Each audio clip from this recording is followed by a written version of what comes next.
আমি চলে যাই আমাদের পরবর্তী অতিথির কাছে এবং আপনি আপনার নামটা আমাকে একটু প্লিজ বলতে হবে এবং তারপরে বলবেন যে আপনি কোথা থেকে এসেছেন।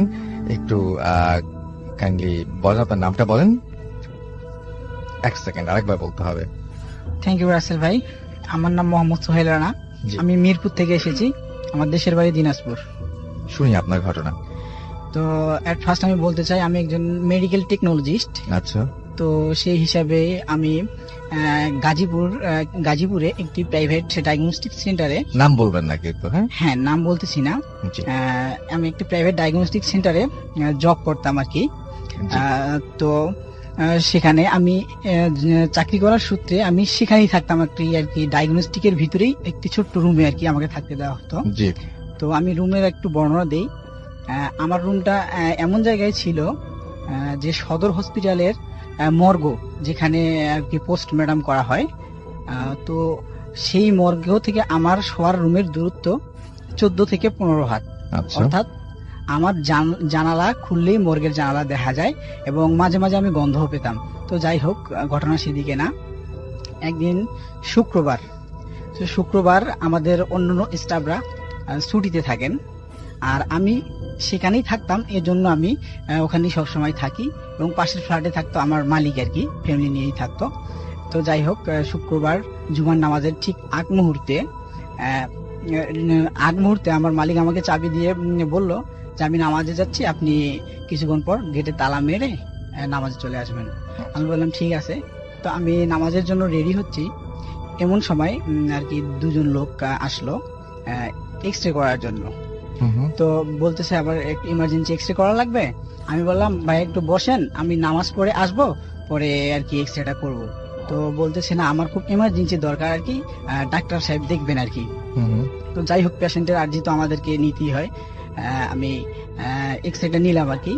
তো রীতিমতো আমি পেশেন্টকে এক্স রে রুমে ঢুকালাম, এক্স রে টেবিলে শোয়ালাম, মেশিন অন করলাম, করে আমি তার এক্স রে করার জন্য প্রস্তুত নিচ্ছিলাম। এক্স রেটা ছিল পায়ের বেসিক্যালি। তো আমি যখন এক্স রে শুরু করব, তখন পেশেন্টটা বলতেছে আপনি কি করেন? আমি বলতেছি যে আমি পায়ের এক্স রে করতেছি। কয় না, আমার পায়ে তো সমস্যা নাই, আমার মাথায় সমস্যা। তো উনি মাথায় আর কি হাত দিয়ে দেখাই দিল যে আমার এখানে প্রচন্ড পেইন হচ্ছে, আমার এখানে এক্স রে করেন। তখন আমি ভাবলাম হয়তো যে আমার দেখার ভুল হয়েছে, আমি ডক্টরের প্রেসক্রিপশনটা আবার দেখে নিলাম। তো না, দেখলাম যে না, আমি তো ঠিকই দেখছি, সেখানে পায়ের এক্স রে করাই ছিল। আমি যাই হোক রুগীকে যেভাবেই হোক বুঝিয়ে এক প্রকার জোর করেই আমি আর কি পায়ের এক্স রে করলাম। তো এক্স রে করার পর আমি এক্স রে সম্পর্কে একটু ধারণা দিই। এক্স রে মেশিন থেকে রেডিয়েশন কে কাজে লাগিয়ে হিউম্যান বডি থেকে ইমেজ ক্যাপচার করা হয়, তারপরে এটা কম্পিউটারে ডিসপ্লে করতে হয়। তো আমি যখন এক্স রেটা কম্পিউটারে ডিসপ্লে করলাম। হ্যালো ডিয়ার লিসেনার, আশা করি আপনারা অনেক ভালো আছেন। তো আজকে আরো একটা নতুন ইমেল এপিসোড নিয়ে চলে এসেছি। আজকের এই ইমেল এপিসোডটি অনেক ভয়ঙ্কর হতে চলেছে। আজকের এই ইমেল এপিসোডটি শোনার পর আপনাদের গাল লোম দাঁড়িয়ে যাওয়ার মতন আজকের এই ইমেল এপিসোডটি। তাই আপনাদের কাছে অনুরোধ থাকবে আজকের এই ইমেল এপিসোডটি সম্পূর্ণ শোনার জন্য। আর আজকের এই ইমেল এপিসোডটি পড়ে শোনাবেন আরজি রাসেল ভাই। আর যারা যারা এখন আমাদের চ্যানেলটি সাবস্ক্রাইব করেনি তারা অবশ্যই চ্যানেলটি সাবস্ক্রাইব করে আমাদের পাশেই থাকবেন, কারণ আমাদের এই চ্যানেলে নতুন নতুন ভয়ঙ্কর সব ইমেল এপিসোডগুলো নিয়ে আসা হয়। তাই আপনারা অবশ্যই চ্যানেলটি সাবস্ক্রাইব করে আমাদের পাশেই থাকবেন। তো চলুন আজকের এই ভয়াবহ ইমেল এপিসোডটি শুরু করা যাক। তখন আমি তার ইমেজ পাইলাম না আর কি, এক্স রেটা আসলো না, কিচ্ছু আসে নাই, শুধু একটা সাদা পেজের মতো চলে আসছে। তো আমি ঘটনাটা বুঝতে পারলাম না। আমি ভাবলাম হয়তো রেডিয়েশন ঠিকভাবে রিলিজ হয় নাই, কারণ রেডিয়েশন ঠিকভাবে রিলিজ না হলে এরকম আসে। আচ্ছা। তো আমি আবার রিপিট করতে গেলাম। আমি আবার রিপিট করার আগে আমি মেশিনটা একবার ভালো করে চেক করে নিলাম যে আসলে কোনো ফল্ট আছে কিনা। একটা ফাঁকা এক্সপোজ নিয়ে দেখলাম না, আমার রেডিয়েশন তো ঠিকভাবে রিলিজ হচ্ছে, তারপর ইমেজটা আসলো না কেন। যাই হোক, আমি পেশেন্ট যেহেতু টেবিলে শোয়ানো, আমি আর একটা এক্স রে নিলাম। আর একটা এক্স রে নিয়ে আমি আবার কম্পিউটারে ডিসপ্লে করলাম, কিন্তু আবার ইমেজটা আসলো না। এবং আগের মতোই একদম সেম অবস্থা, সেম আগের মতোই। আমার মাথায় আর কি কাজ করলো না। আমি প্রায় আমার 2 বছরের এক্সপিরিয়েন্স, এটা কেন ঘটতেছে আমি বুঝতেছি না। তো আমি যখন তৃতীয়বার ট্রাই করতে গেলাম, তখন রুগীটা আমাকে মানে বড় বড় চোখ করতেছে এবং অদ্ভুত একটা হাসি দিয়ে বলতেছে কি, আমি বলি নাই যে আমার মাথার সমস্যা, আমার মাথার এক্স রে করেন, আপনি আমার পায়ের এক্স রে করতেছেন। তো যাই হোক, রুগীর সঙ্গে একজন লোক ছিল। আমি বললাম যে ভাই আমার হয়তো মেশিনের প্রবলেম দিচ্ছে, আপনি পাশে ডায়াগনস্টিক সেন্টারে গিয়ে এক্সরেটা করেন। তো আচ্ছা সেই মুহূর্তে রোগীরা মানে খুব একটা ধমক দিয়ে বলল যে আমার আমার আগে এখানে মাথার এক্সরে করতে হবে, তারপর আমি এই রুম থেকে বাইর হবো, নতুবা আমি বাইর হব না। তো আমি ভাবলাম যে পেশেন্টরা যখন অসুস্থ হয় তখন এরকম একটু পাগলামি টাইপের হয়ে যায় বা অন্য আচরণ করে, তো তাকে বোঝানোর জন্য আর কি আমি একটা এক্সরে করব। আমি বললাম যে ঠিক আছে আপনি শুয়ে পড়েন, আমি আপনার মাথার এক্সরে করতেছি। তো আমি রীতিমতো মেশিনে অন করে মাথার একটা এক্সরে নিলাম, কোনো অ্যানাটমিক্যাল পজিশন ছাড়াই আর কি, জাস্ট রুগীকে বোঝাবো যে আমি আপনার এক্সরেটা নিয়েছি। তো যাই হোক আমি নিলাম এবং রুগীকে বললাম যে আপনার এক্সরে হয়ে গেছে, আপনি চলে যান। কিন্তু তার সাথে যে লোক ছিল তাকে বললাম যে আসলে আমার এক্সরেটা হয়নি, আমার মেশিনের প্রবলেম, আপনি পাশের ইয়াতে করে নেন, আমি জাস্ট আপনার রুগীকে বোঝানোর জন্য এটা করলাম। তো রীতিমতো রুগী চলে গেল, আমারও জুমার নামাজের সময় চলে আসতেছে, আমি মেশিন শাটডাউন করে আর কি নামাজে চলে যাব। এই অবস্থায় আমি ভাবলাম যে দেখি তো আসলে 3 নম্বর ইমেজটা যে নিলাম সেটা আসছে কিনা। তো আমি কম্পিউটারে যখন ডিসপ্লে করলাম আমি একটু দেখে অবাকই হলাম যে তার মাথার এক্সরেটা ফুল ক্লিয়ার চলে আসছে। এটা দেখে আমি একটু মানে অবাক হই এই কারণে যে আমি অ্যাট ফার্স্ট যখন আমার মেশিনে পাওয়ার সিলেক্ট করছিলাম তার পায়ের এক্সরে করার জন্য, তো সেই পাওয়ারে যারা এক্সরে করে তারা হয়তো বুঝবেন যে সেই পাওয়ারে মাথার এক্সরেটা সম্ভব না। পায়ের এক্সরে করতে যত পাওয়ারের দরকার হয়, মাথার এক্সরে করতে গেলে তার থেকে 6 থেকে 7 গুণ বেশি পাওয়ারের দরকার হয়, ঠিক আছে। তো তার মাথার এক্সরেটা ক্লিয়ার চলে আসছে, আমি ঘটনাটা বুঝতে পারলাম না, পায়ের এক্সরে নিলাম আসলো না, মাথার এক্সরে ঠিকই চলে আসছে। তো যাই হোক একটু হলেও ভয় পাইছি, পরে যাই হোক মেশিন শাটডাউন দিয়ে আমি আর কি নামাজের উদ্দেশ্যে রওনা দিব। গেটে তালা দিয়ে আমি দোতলা থেকে সিঁড়ি বেয়ে নিচে নামলাম। আমি একটা কথা বলে নেই, নিচ থেকে আমি যখন মানে নামাজের উদ্দেশ্যে যাব তো আমাকে মর্গটা ক্রস করে যাইতে হবে মসজিদে। তো আমি যখন বিল্ডিং থেকে বাইর হলাম তখন আর কি দোকানপাট সব বন্ধ, জুমার নামাজের দিন সবাই দোকান বন্ধ করে নামাজে চলে গেছে। তো একটা ভ্যান আর কি ভ্যান, শুধু একটা ভ্যান, আর ভ্যানে চাটাই মোড়ানো একটা লাশ আর কি মর্গের সামনে এসে দাঁড়ালো। আমি দেখেই বুঝতে পারছি ওটা লাশ, কারণ ওখানে প্রতিদিন প্রায় লাশ আসতো আর কি, মর্গ যেহেতু ওখানে লাশ আসতো। তো শীতকাল তো আমি একটু রোদ পাইলাম, একটু দাঁড়াইলাম আর একটু উৎসাহ জাগলো যে আমি লাশটা দেখবো। তো যখন চাটাই বোনানো ছিল, তো যখন মর্গের লোকজন এসে লাশটাকে নামাবে ঠিক সেই মুহূর্তে তার মুখের যে চাটাইটা সেটা সরে গেছে। তো আমি একটু কাছে গিয়েই দেখলাম, মানে এটা আসলে ফিলিংস কিরকম, আমি আসলে একেবারে অবাক হয়ে গেছি, খুব বেশি শক হয়ে গেছি দেখে যে লোকটার আমি কিছুক্ষণ আগে 15 থেকে 20 মিনিট আগে এক্সরে করতে চাইছিলাম, এটা সেই লোকের লাশ। আমি তারপরও আমার খুব ভয় পাচ্ছিলাম, আমি হয়তো ভুল দেখতেছি এই ভেবে আমি আরো কাছে গেলাম। পরে আমি দেখলাম যে না, এটা এই লোকেরই লাশ। তবে এখানে একটু উল্লেখ করা যায়, উনি যেখানে মাথায় হাত দিয়ে আর কি দেখাইছিল যে আমার এখানে পেইন করতেছে, আমার এখানে এক্সরে করেন, ঠিক সেই জায়গাটায় তার আর কি অ্যাক্সিডেন্ট করছে, তো সেই জায়গাটা আর কি মগজ বাইর হয়ে গেছে, ঝুলে আছে মগজটা। তো এইটা দেখে আমি ওই কথাটা মনে পড়ে গেছে, তিনি এখানেই এক্সরে করতে বলছিল। তখন আমি পুরা একেবারে আমার হাত পা মানে কাঁপাকাঁপি অবস্থা, আমি নামাজে যাব না কি করব বুঝে উঠতে পারতেছি না। তখন আমি ভ্যানওয়ালাকে তারপর সাহস করে জিজ্ঞেস করলাম যে ভাই আসলে এই লাশটা কোথা থেকে আসলো বা কোথা থেকে এসেছে। এটা গাজীপুর কোনাবাড়ি থেকে এসেছে। ওনার সঙ্গে যে একটা লোক এসেছিল সেই লোকটার তখন ছিল না। আচ্ছা, সেই লোকটার তখন ছিল না, শুধু ভ্যানওয়ালা ছিল।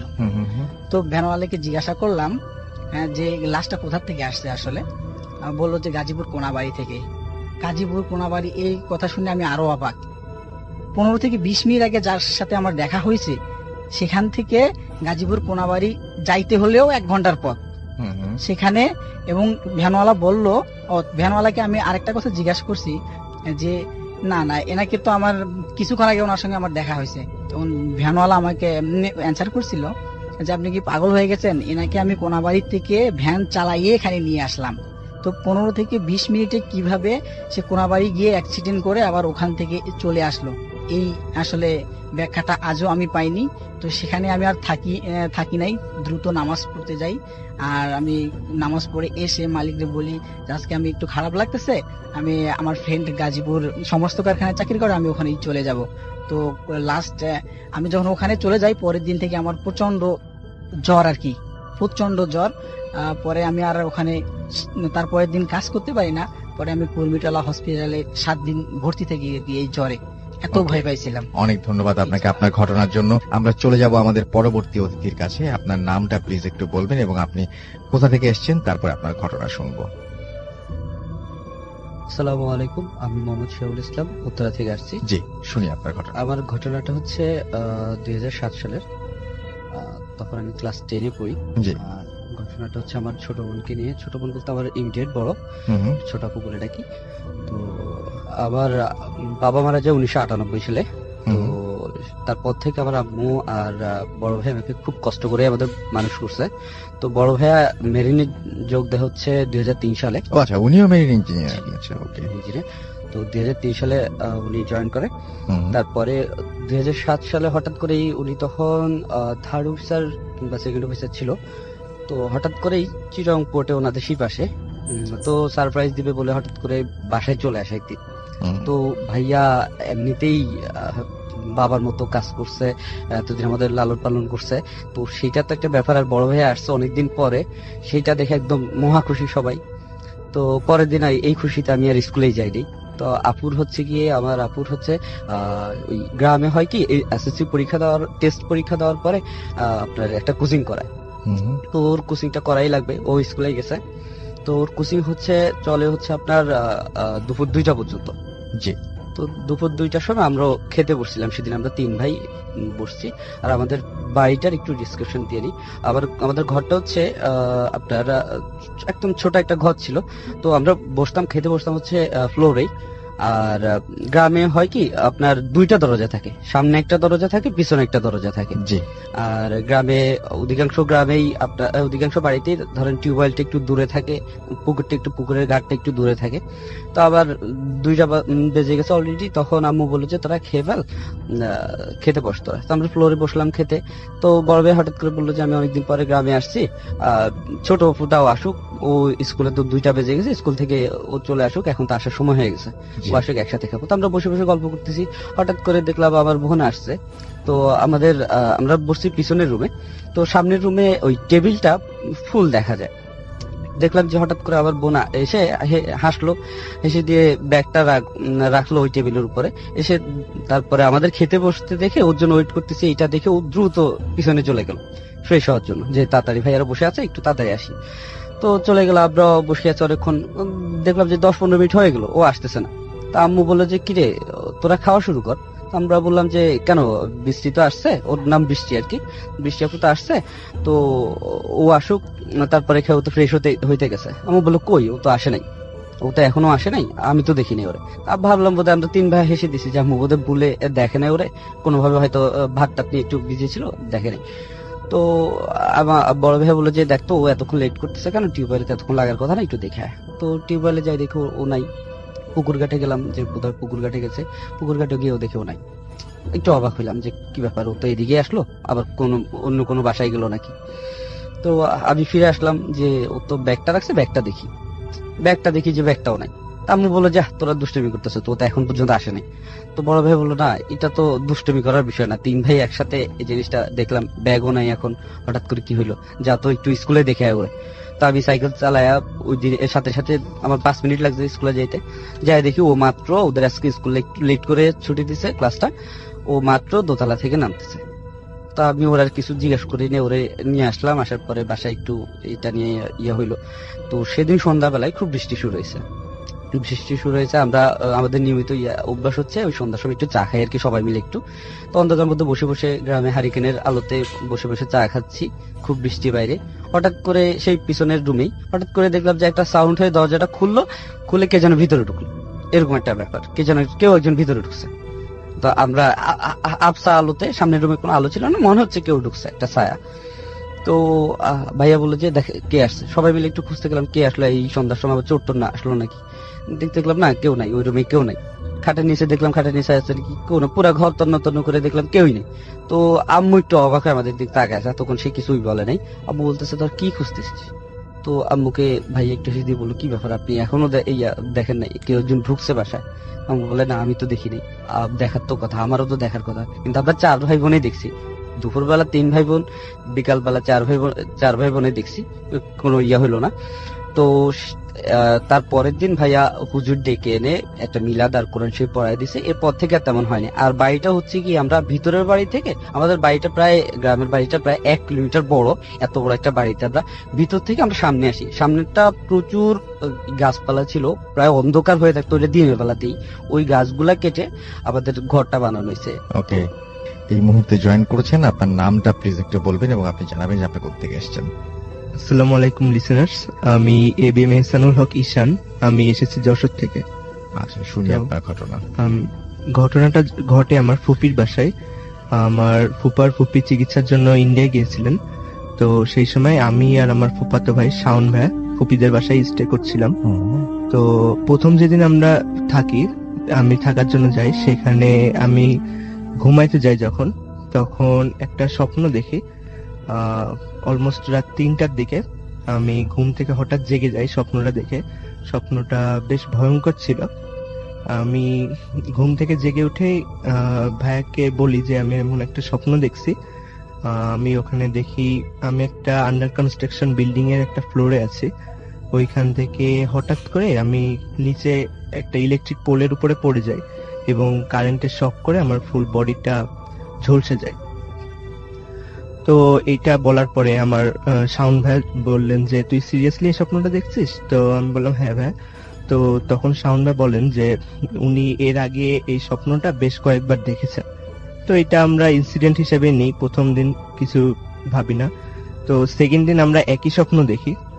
এইভাবে দেখার পরে থার্ড যেদিন দেখি, সেই দিন আমি আরো একটু দেখি, একসাথেই দেখছিলাম। থার্ড দিন দেখি যে আমি ওইভাবে আন্ডার কনস্ট্রাকশন বিল্ডিং থেকে পড়ে যাচ্ছি, কিন্তু এখানে আমাকে সবাই বাঁচানোর চেষ্টা করছে, কিন্তু আমি যেন নিজের ইচ্ছায় ইলেকট্রিক পোলগুলা টেনে ধরছি, ইলেকট্রিকের তারগুলা। তো এটা দেখার পরে ভাইয়াকে আমি বলি যে আমার এমন ভয় লাগছে। তখন ভাইয়া আমাকে বলেন যে তাদের বাসায় বেশ কিছু অসাধারণ ঘটনা ঘটে, যেমন ড্রয়িং রুমে হঠাৎ করে টিভি চলার আওয়াজ হয়, বা ফ্যানের স্পিড হঠাৎ করে ফুল হয়ে যায় বা কমে যায়। এরকম বলার পরে আমি ব্যাপারটা নিয়ে ভাবি, কিন্তু কেন এমন হচ্ছিল এটা বুঝতে পারি না। তো আমি যখন ওখানে ছিলাম, তারপর আরো একদিন এই স্বপ্নটা দেখি। এরপরে একদিন যে ঘটনাটা ঘটে, এটাই আমরা বেশি ভয় পেয়ে যাই। যে আমরা যখন ঘুমাচ্ছিলাম, হঠাৎ করে একটা গোঙানোর আওয়াজ পাচ্ছিলাম। একটা মধ্যবয়স্ক পুরুষ গোঙাচ্ছিল। তো এটা শুনে আমি ভাইয়াকে বলি যে এমন আওয়াজ কোথা থেকে আসছে। তখন উনি বলেন যে এই আওয়াজটা শুধুমাত্র ভাইয়ার রুমে শোনা যায়, অন্য কোনো রুম থেকে শোনা যায় না। তো এইটা বলার পরে আমি এটা টেস্ট করার জন্য যাই পাশের রুমে। তো দেখি সিরিয়াসলি কোনো আওয়াজ পাওয়া যাচ্ছে না, শুধুমাত্র ভাইয়ার রুমেই পাওয়া যাচ্ছে আওয়াজটা। তো এইটাই আমরা বেশ ভয় পেয়ে যাই এবং ওই দিন রাতে ঘুমাতে পারি না। তো আমরা প্ল্যান করি এটা কেন, এই বাসায় কোনো অসাধারণ ঘটনা ঘটে কিনা সেটা জানার একটা প্ল্যান করি। কিন্তু খোঁজ নিয়ে জানতে পারি যে দারোয়ানরাও ফুপিরা ভাড়া আসার বেশ কিছু মাস আগেই আসছে, তো তারা কোনো ঘটনা জানে না এখনো পর্যন্ত ঘটছে কিনা। তো আমরা ওয়েট করি, কোনো আমরা রেজাল্ট পাচ্ছিলাম না কেন এমন হচ্ছে। তো একটা পর্যায়ে আমরা একদিন দেখি গেটের কাছে একটা বৃদ্ধ লোক দাঁড়িয়ে আছেন। তো উনি আমাদের পরিচয় দেন। এই ফ্ল্যাটটা যখন হচ্ছিল তখন উনি এখানকার দারোয়ান হিসেবে কাজ করছিলেন এবং ফ্ল্যাটটা হয়ে যাওয়ার পরেও দারোয়ান হিসেবে বেশ কিছু বছর কাজ করছেন। তো আমরা তাকে এই ঘটনাটা খুলে বলি যে যা যা ঘটছে আমাদের সাথে। তো উনি তখন এমন ভাবে অ্যান্সারটা দেন যে উনি এই কথাটা এর আগেও শুনছেন, এমন ভাবে বলেন যে এখনো এমন হয়, আমি তো ভাবছি ফেরা কেটে গেছে। তো আমরা জিজ্ঞাসা করি যে আপনি কিছু জানেন কিনা। তখন উনি যেটা শেয়ার করেন ওটা ছিল বেশ হৃদয় বিদারক আর কি। যে মিস্ত্রিরা কাজ করত তারা এখান থেকে ঠিক মতো মজুরি পেত না, এই জন্য বেশ কয়েকবার মালিকের সাথে সমস্যা হয়েছে। তো এক পর্যায়ে ঈদের সময় সব মিস্ত্রিরা দেশে যাবে ঈদ করতে, তো মালিক তাদের টাকা দেয় না, সেই সময় ওনাদের যে হেড মিস্ত্রি ছিল উনি নিজেই দায়িত্ব নিয়ে নিজের কিছু জমানো টাকা থেকে বাকি মিস্ত্রিদের টাকা দিয়ে দেয় এবং নিজে গ্রামে যায় না ঈদ করতে আর কি। উনি নিজেই খুব কষ্ট পাচ্ছিলেন যে উনি হেড মিস্ত্রি সব মিস্ত্রিদের নিয়ে আসছেন, এখন ওনার জন্য অন্যরা কষ্ট পাচ্ছে, এই জন্য নিজেই স্যাক্রিফাইস করেন। তো সবাই যায় ঈদ করতে, হঠাৎ করে একটা খবর আসে যে হেড মিস্ত্রি মারা গেছে। তো এসে দেখে ইলেকট্রিক পোলের সাথে ইলেকট্রিক একটা কাট আউটের সাথে নিজের বডিটা রয়েছে হেড মিস্ত্রির। তো তিনি তখন সবাই ভাবে হয়তো সাধারণভাবে মারা যেতে পারে বা তিনি সুইসাইডও করতে পারেন। তো এইটা দেখার পর থেকেই ওই হেড মিস্ত্রি মারা যাওয়ার পর থেকেই ওই বাসায় বিভিন্ন রকম অসাধারণ ঘটনা ঘটে। মিস্ত্রিরা কাজ করতে পারে না, কয়েক মিস্ত্রি পালিয়ে যায়। এরপরে মালিকের যখন বাসা কমপ্লিট হয়ে যায়, মালিকের বাসায় বেশ কিছু অসাধারণ ঘটনা ঘটে। এর কিছুদিনের ভিতরে মালিকের ছেলে আর কি স্বপ্নে ভয় পেত, ব্যথা পেত, এমন ঘটনা ঘটছে যেটা বলে। তারপরে আর কি মালিকের ছেলেটা ঠিক একইভাবে ওই হেডমিস্ত্রির মতোই কারেন্টের কাট আউটে হাত দিয়ে সুইসাইড করে। তো এটা জানার পরে আমরা একটু ভীত হয়ে পড়ি আর কি। ওই চাচার কাছ থেকে আমরা যেটা জানতে পারি, আর উনি যে মেসেজটা আমাদের দেওয়ার চেষ্টা করছিলেন ওইটা অনেকটা এইটা বলতে যাচ্ছিলেন যে ওই যে আত্মার কারণেই হোক বা যে কারণেই হোক, ওই ফ্লোরটাতে যারা থাকে তারা নিজের উপর থেকে একসময় কন্ট্রোলটা হারিয়ে ফেলে। তো এটা শুনে আমরা খুব ভয় পেয়ে যাই, কারণ মালিকের ছেলের যে ঘটনাগুলো ঘটেছিল সেইগুলোর প্রায় প্রথম দিকের ঘটনা প্রায় সবগুলো আমাদের সাথে ঘটছে। তো আমরা ভাবতে থাকি হয়তো আমাদের সাথেও এরকম কিছু হবে যে আমরা কন্ট্রোল হারিয়ে ফেলবো। তো আমরা তখনই ওই বাসা থেকে চলে আসি, ফুপির আসা পর্যন্ত আমাদের বাসায় থাকি। পরে ফুপির আসলে বলে আমরা ফুপি ওই বাসা চেঞ্জ করে। তো রাসেল ভাই, এই ছিল আমার ঘটনা। অনেক ধন্যবাদ আপনাকে আপনার ঘটনার জন্য। আমরা হাতে একেবারেই সময় কম, আমরা যাব আমাদের পরবর্তী অতিথির কাছে এবং আপনার নামটা প্লিজ একটু বলবেন, তারপরে আমরা আপনার ঘটনা শুনবো। থ্যাংক ইউ রাসেল ভাই। রাসেল ভাই। লিসনার্স, আমি মৃন্ময়, মিরপুর 1 ঢাকা থেকে। জি রাসেল ভাই, আমি সরাসরি আমার ঘটনা চলে যাচ্ছি। ঘটনাটা ঘটেছে গত বছর মালয়েশিয়াতে। আমি সেগি ইউনিভার্সিটি মালয়েশিয়াতে পড়ালেখা করতে যাই। যেহেতু ওখানে আমি নতুন এবং আমার পরিচিত কেউ ছিল না, তাই ভার্সিটির কয়েকটা বড় ভাইয়ের সাথে একটা অ্যাপার্টমেন্ট উঠে যাই। সো বলে রাখা ভালো রাসেল ভাই, আমাকে আমার বড় ভাইরা বলেছিল আগেই যে বাসাটা একটু হন্টেড। সো এখানে কখনো একা থাকতে মানা করে, কারণ প্রায় সময় তাদের পার্ট টাইম জব আছে, তারা বাইরে কাজ করতে যায়। সো একটা রাতের ঘটনা, সেদিন আমার ভাইয়ের একটা পার্টিতে বাইরে চলে যায়। দেন আমি বাসায় একাই থাকি। মা বাবার জন্য মন খারাপ ছিল, অনেকদিন দেখা হয় না। মাকে এই মতে ভিডিও কল করি যে কেমন আছে ইয়ে করার জন্য। আর বলে রাখা বলে, এর আগে আমি রান্নাঘরে, আমার রুমটা ছিল মিডল রুম, আর আমার বাসায় ঢুকতেই দরজা দিয়ে ডানে আমাদের রান্নাঘরটা, ওখান থেকে একটা রুম ফাঁকে আমার রুমটা, ওখানে রান্না করা চামচ ভাত টাত ওগুলো সবকিছু রেখে দিয়ে আমি আমার সাথে ভিডিও কল করছিলাম। হঠাৎ করে দেখা যায় যে একটা সময় একটা স্টিলের চামচ যদি একটা মাটিতে পড়ে, এই টাইপের একটা আওয়াজ হচ্ছে আমার রুমের সামনে। আমি আটকে উঠি এবং কলটা রেখে দিয়ে দেখি যে আমার যে চামচটা আমি রান্নাঘরে রেখেছিলাম ওটা আমার রুমের সামনে পড়ে আছে। ঘটনাটা আমি ভয় না পেয়ে চমকে উঠি, বরং যে এটা কিভাবে এখানে আসলো। সামহাও নিজেকে রিল্যাক্স করার জন্য গান শুনে এক পর্যায়ে ঘুমিয়ে যাই আমি আমার রুমে। তারপর রাত 1:30টার দিকে আমার ঘুম ভাঙে। আমার বড় ভাইরা ফিরে আসে কর্মক্ষেত্র থেকে, ফিরে এসে আমাকে জাগিয়ে তোলে। দেন আমাকে বলে যে মৃন্ময় ওঠ, ফ্রেশ হয়ে না একসাথে খাওয়া দাওয়া করি। সো আমি ফ্রেশ হওয়ার জন্য ওয়াশরুমে যাই, একটু গেঞ্জিটা খুলি। হাত মুখ ধোয়ার সময় দেখি আমার গলায় 3টা আঁচড়ের দাগ, আর কাঁধে কেউ যদি কোনো একটা ভারী জিনিস দিয়ে বাড়ি দেয় যেরকম করে রক্ত পড়ে, ঠিক ওরকম করে ফেটে রক্ত পড়তেছে। ঘটনাটা দেখে এবার আমি সত্যিই খুব ভয় পেয়ে যাই রাসেল ভাই। ভাইদের বলি, দেখাই যে এরকম অবস্থা, ভাইরা খুব ভীত হয়ে যায়। তারপর ভাইয়েরা বলে যে আমি তোমাদের আগে বলছিলাম যে এ বাসায় একটু হন্টেড আছে, একা থাকবে না। সো আমি তখন খুবই ভীত হয়ে যাই এবং আমাকে একটা তাবিজ দেওয়া হয়। তাবিজ নেওয়ার পরে কি আপনার ওই সমস্যা ছিল?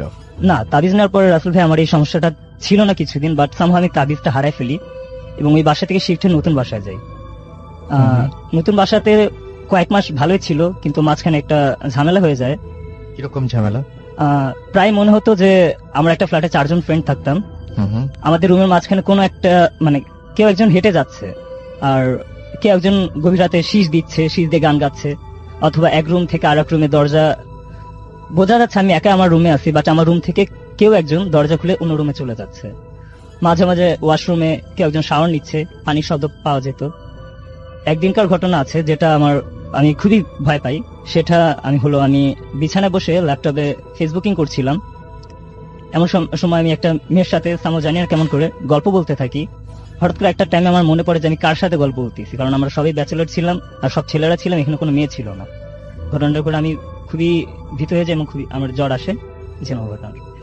ওকে, অনেক ধন্যবাদ আপনাকে আপনার ঘটনার জন্য। আমরা চলে যাব আমাদের পরবর্তী পরবর্তী অতিথির কাছে। আপনার নামটা প্লিজ একটু বলবেন, তারপর আপনার কথা থেকে আসছেন যদি আমাদের কিছু জানাতেন। থ্যাংক ইউ রাসেল ভাইয়া। আমি সজীব আহমেদ, আমি আসছি মিরপুর 1 থেকে। বলুন। তো আমি আজকে যে ঘটনাটা বলবো এটা আসলে আমার একটা হোম টিউটর আসলে আমাকে বলছিল। এটা ওনার বাবার সঙ্গে ঘটে যাওয়া একটি ঘটনা।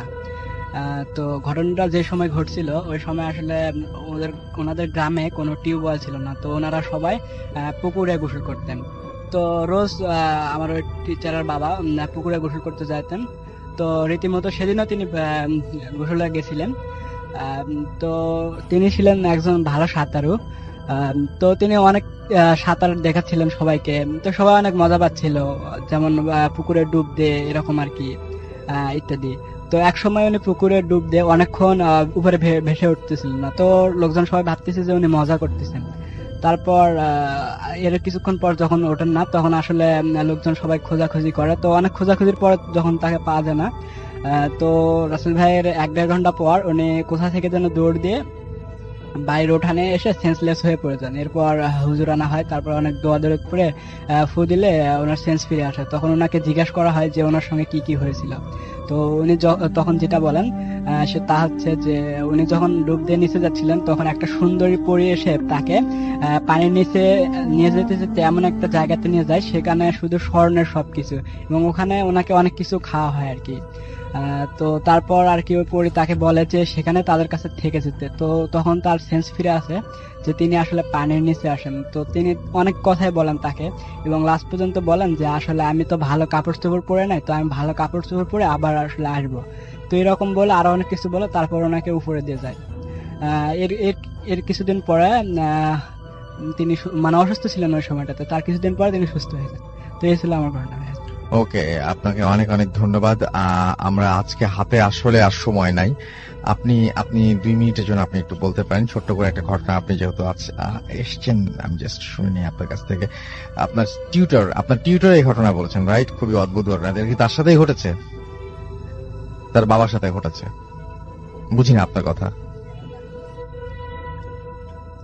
আচ্ছা, আমার নাম রাফি, আমিও মিরপুর 1 থেকে। তো আমার সাথে যে ঘটনাটা ঘটেছে এটা অ্যাকচুয়ালি আমার বাসাতেই ঘটা। তো ব্যাপারটা হলো যে আমি সাধারণত রাতে একটু লেট করে ঘুমাই।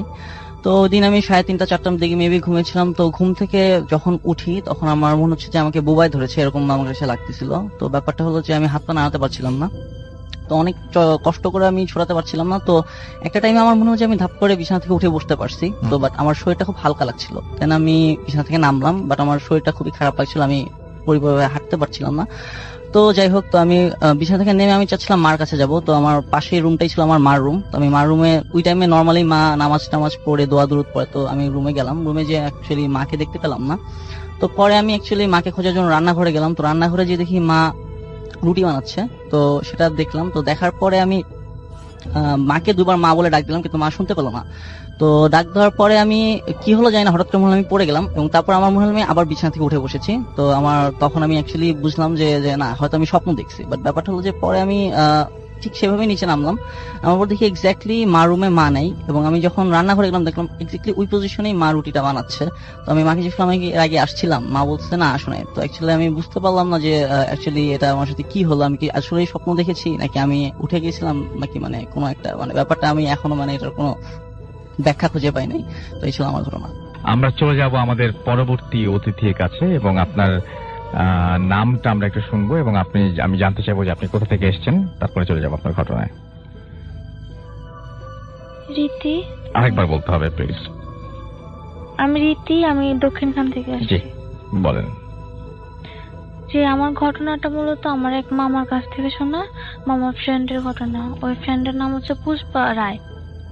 তো ওনাদের নারায়ণগঞ্জে ওনার শ্বশুর বাড়ি, নিজেদের বাড়িতেই থাকে ওনারা। তো ওনার শ্বশুর, ওনার শাশুড়ি, তারপর ওনার 2 দেবর আর ননদ, ওনারা থাকে ওই বাড়িতে। আপনি বলেন। বাড়িতে 4টা রুম আছে। তো ওই রুমের মধ্যে এক রুমে ওনারা হাজবেন্ড ওয়াইফ থাকে, অন্য রুমে ওনার শাশুড়ি থাকে, তারপরে অন্য 2 রুমে দেবরা থাকে, আর এক রুমে থাকে ওনার ননদ। তো হবে ওনারা তো নতুন বিয়ে হয়েছে, বিয়ে হওয়ার প্রায় কিছুদিন পরে ওনারা মানে বেশ ভালোভাবে কাটতেছিল, কিন্তু প্রায় বছরখানেক পরে একদিন ওনার হঠাৎ করে ঘুম ভাঙে। ঘুম ভাঙার পর ওয়াশরুমে যাওয়ার দরকার হয়। তো উনি পাশ ফিরে দেখে কি ওনার হাজবেন্ড ওনার পাশে নাই।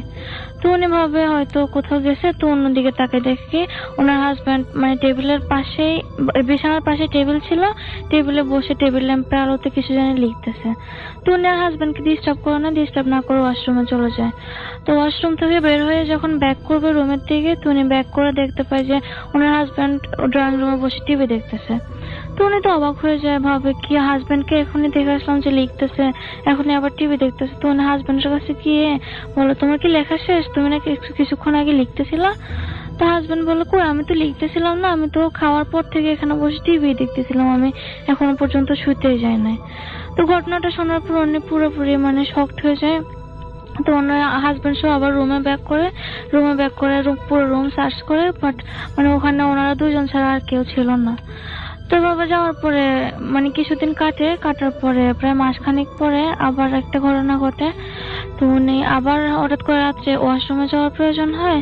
তো উনি রাত্রেবেলা উঠে ওনার ওয়াইফ মানে হাজবেন্ড কার জায়গায় নাই, ভাবছে উনি নিজেই যাইতে পারবে। তো লাইটও জ্বালায় নাই। তো যখন বিছনা থেকে নেমে যখন নিচে পা দিবে, পাটা ওনার পরে একটা মানুষের হাতের উপর। তো উনি তো পুরো ভয়ে চিৎকার দিয়ে উঠে তো ওনার হাজবেন্ডকে জায়গায় বলে কি বিছানার নিচে কেউ আছে, তুমি দেখো বিছানার নিচে কেউ আছে।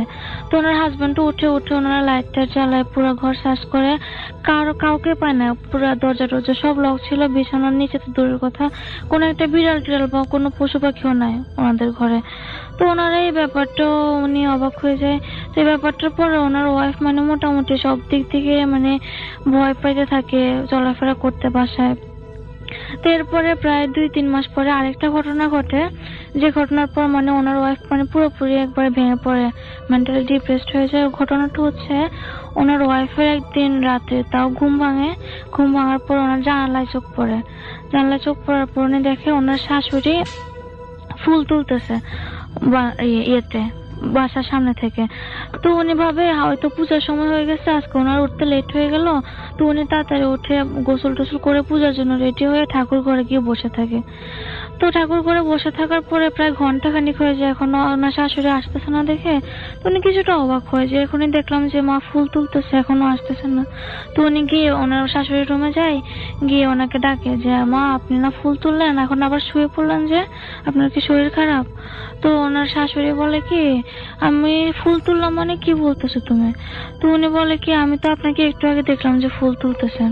তো ওনার শাশুড়ি বলে না আমি তো এখনো ঘুম থেকে উঠে না, আর ফুল কেন তুলবে, এখন তো রাত 3টা বাজে। তো উনি তো এই ঘটনাটা শুনে তাও অবাক হয়ে যায়। আবার ওনারা যেখানে ফুল গাছ থাকে ওখানে গিয়ে আবার চেক করে যে কেউ নাই। এরপরে ওনারা মানে ওই ওনাদের বউকে মানে কিছুদিনের জন্য বাপের বাড়িতে পাঠায় দেয়। এই ছিল ঘটনা। ওকে, থ্যাংক ইউ ভেরি মাচ। তো ওই লোকটা মাছ মারতে গিয়েছিল আর কি, নদীতেই ছোট্ট একটা নদী আছে আমাদের কাছে ওখানে। তো সে মাছ মারতে গিয়ে ওই পলাই আর কি জাতীয় যে সাপ দিয়ে যে মারে। তো উনি যখন কয়েকটা সাপ দেওয়ার পরে একটা নাকি মাছ হাতে ওনার লাগছে আর কি, একটা খুঁজে দেখে যে টাকি মাছের মতো একটা মাছ, বেশ বড় সড়ো। তো উনি ওটা হাতে ধরছে, ধরার পরে তো মানে সবচেয়ে আশ্চর্যজনক ঘটনা হচ্ছে মাছটার পিছন পাশে হচ্ছে আঁশটার থাকার কথা, মানে আড়াটা। আর উনি যখন ধরছে মাছের মাথা থেকে উল্টো পাশে আর কি, মানে মাথার দিক থেকে উল্টো পাশে লাগতেছে আড়াটা। তো উনি ওনার গাটা একটু শিউরে উঠছে যে কি ব্যাপার, এটা আবার কেমন মাছ। তো উনি পলাই সহ ওই মাছটা উঠাইছে আর কি উপরে। উঠে দেখে রাসেল ভাই যে উনি মানে লগে ওখানে মানে ফ্রেন্ড হয়ে গেছে, যে উঠে দেখে যে মানুষের মতো চোখ, মানে ওই মাছটার যে মানুষের মতো চোখ তার দিকে তাকায় আছে। এই দেখে উনি ওখানেই কিছুক্ষণ পড়ে গেল। তো পড়ে যাওয়ার পরে তারপর লোকজন মাছ তো দলে মিলে মাছ মারে, লোকজন সবাই বললো কি ব্যাপার ও পড়ে গেল কেন, এসে তাকে হুস করালো। তো করার পরে তাকে জিজ্ঞাসা করলো যে তোর এরকম হলো কেন। তো বললো যে আমি হঠাৎ করে মাছ ধরতে গিয়ে দেখি যে এই ঘটনা, আমি মাছটা উঠায় দেখি যে মানুষের মতো চোখ, আমি তখন তড়িৎ গতিতে মাছটা ফেলাই দিই নদীতে, তখন দেওয়ার পরে আর আমি আর কোনো হুঁশ নেই। একটা সময় সবাই মানে বিষয়টা এখানে শেষ হলে পারতো, কিন্তু হয়নি। তো ওই লোকটা দেখা গেল যে কিছুদিনের মধ্যে তার শরীর শুকানো শুরু হলো, মানে এমন শুকানো যে মানে ডায়াবেটিস হলে তো একটা মানুষের একটা এক ধরনের শুকায়, কিন্তু এটা এই শুকানোটা সেই শুকানো না, মানে আস্তে আস্তে আস্তে আস্তে মনে হচ্ছে যে ওনার কলিজা রক্ত পিণ্ড মানে সবকিছু খুলে খুলে খাচ্ছে, এরকম পরিস্থিতি। তো একটা সময় যখন মানুষ মনে করছে যে বহু ট্রিটমেন্ট করছে, আশপাশে অনেক ডাক্তার বহু ট্রিটমেন্ট করছে, কোনো কাজে আসেনি। তো একটা সময় তখন ওই আমার নানার খবর পেয়ে গেল, নানাকে নিয়ে আসলো যে ওরা যেহেতু দুইজন বন্ধু বান্ধব মিলিয়ে কাজটা করে, তো আমার নানা আর ওই দৌলত মুন্সি মানে তার সাথে যে তার বন্ধু, তো ওনারা দুইজন ওই সাইকেল নিয়ে বিভিন্ন জায়গায় এইভাবে ট্যুরে গিয়ে কাজটা করতো। তো সাইকেল নিয়ে ওরা চলে গেছে, ওখানে গিয়ে রাত্রেবেলা আপনার ওখানে আবার একটা ফুলবান্দি জায়গা আছে, বেশ বিশাল বড় গাছ গাছরা, একটা বড় ধরনের একটা মরাচাক করা ঘরও আছে ওখানে, ডোমের ঘর। তো সব মিলে ওনারা যখন ওই বাড়িতে গিয়ে পৌঁছার পরে তো রোগী তখন মোটামুটি একদম মানে একদম বিছানার শয্যা হয়ে গেছে, মানে শয্যাবিহীন হয়ে গেছে। তো লোকজন, তো কিছু মহিলা তাকে ওই ঘরের মধ্যে ওই তাকে চিৎ করে শোয়ায়, তার পায়ে সরিষার তেল দিয়ে ইয়ে করতেছে, মালিশ করতেছে, আর ওই একটা কুপি জ্বালায় মানে লাভ জাতীয় জ্বালায় তার সামনে ওখানে রাখছে, দিয়ে মহিলারা মোটামুটি তাকে ইয়ে করতেছে। আর আমাদের ওখানে মানে একটা জিনিস হলো যে তুলা রাশির জাতকের কিছু একটা লোক থাকে যে তাদেরকে পাতা বলে আর কি আমাদের দেখি, তো ওটা দিয়ে আসন করা হয় তাকে দিয়ে, মানে ওই সোয়ালজব করার জন্য। তো তখন আমার ওই নানা তার বন্ধু মিলে ওই লোকটাকে তখন ওই তার হাতে সরিষার তেল লাগায় দিয়ে তাকে আসন দিয়ে দিছে, দিয়ে এখন মানে তাকে সোয়ালজব করবে। তো ইন্ডিভিজুয়াল মন্ত্রটা তো পড়ছে, সবকিছু পড়ছে। তো এমন সময় দেখে যে পশ্চিম উত্তরে ওই বাড়িটার পশ্চিম উত্তরে জ্যোৎস্না রাত একদম ফটফটে চোখে সবকিছু স্পষ্ট, মানে দিবালোকের মতো, কিন্তু ওই পশ্চিম আর উত্তর পাশে দেখে ওই কোনাসে দিয়ে একটা বাঁশঝাড় আছে ওনাদের, ওই বাড়ির ওই এলাকার বাঁশঝাড় ছিল।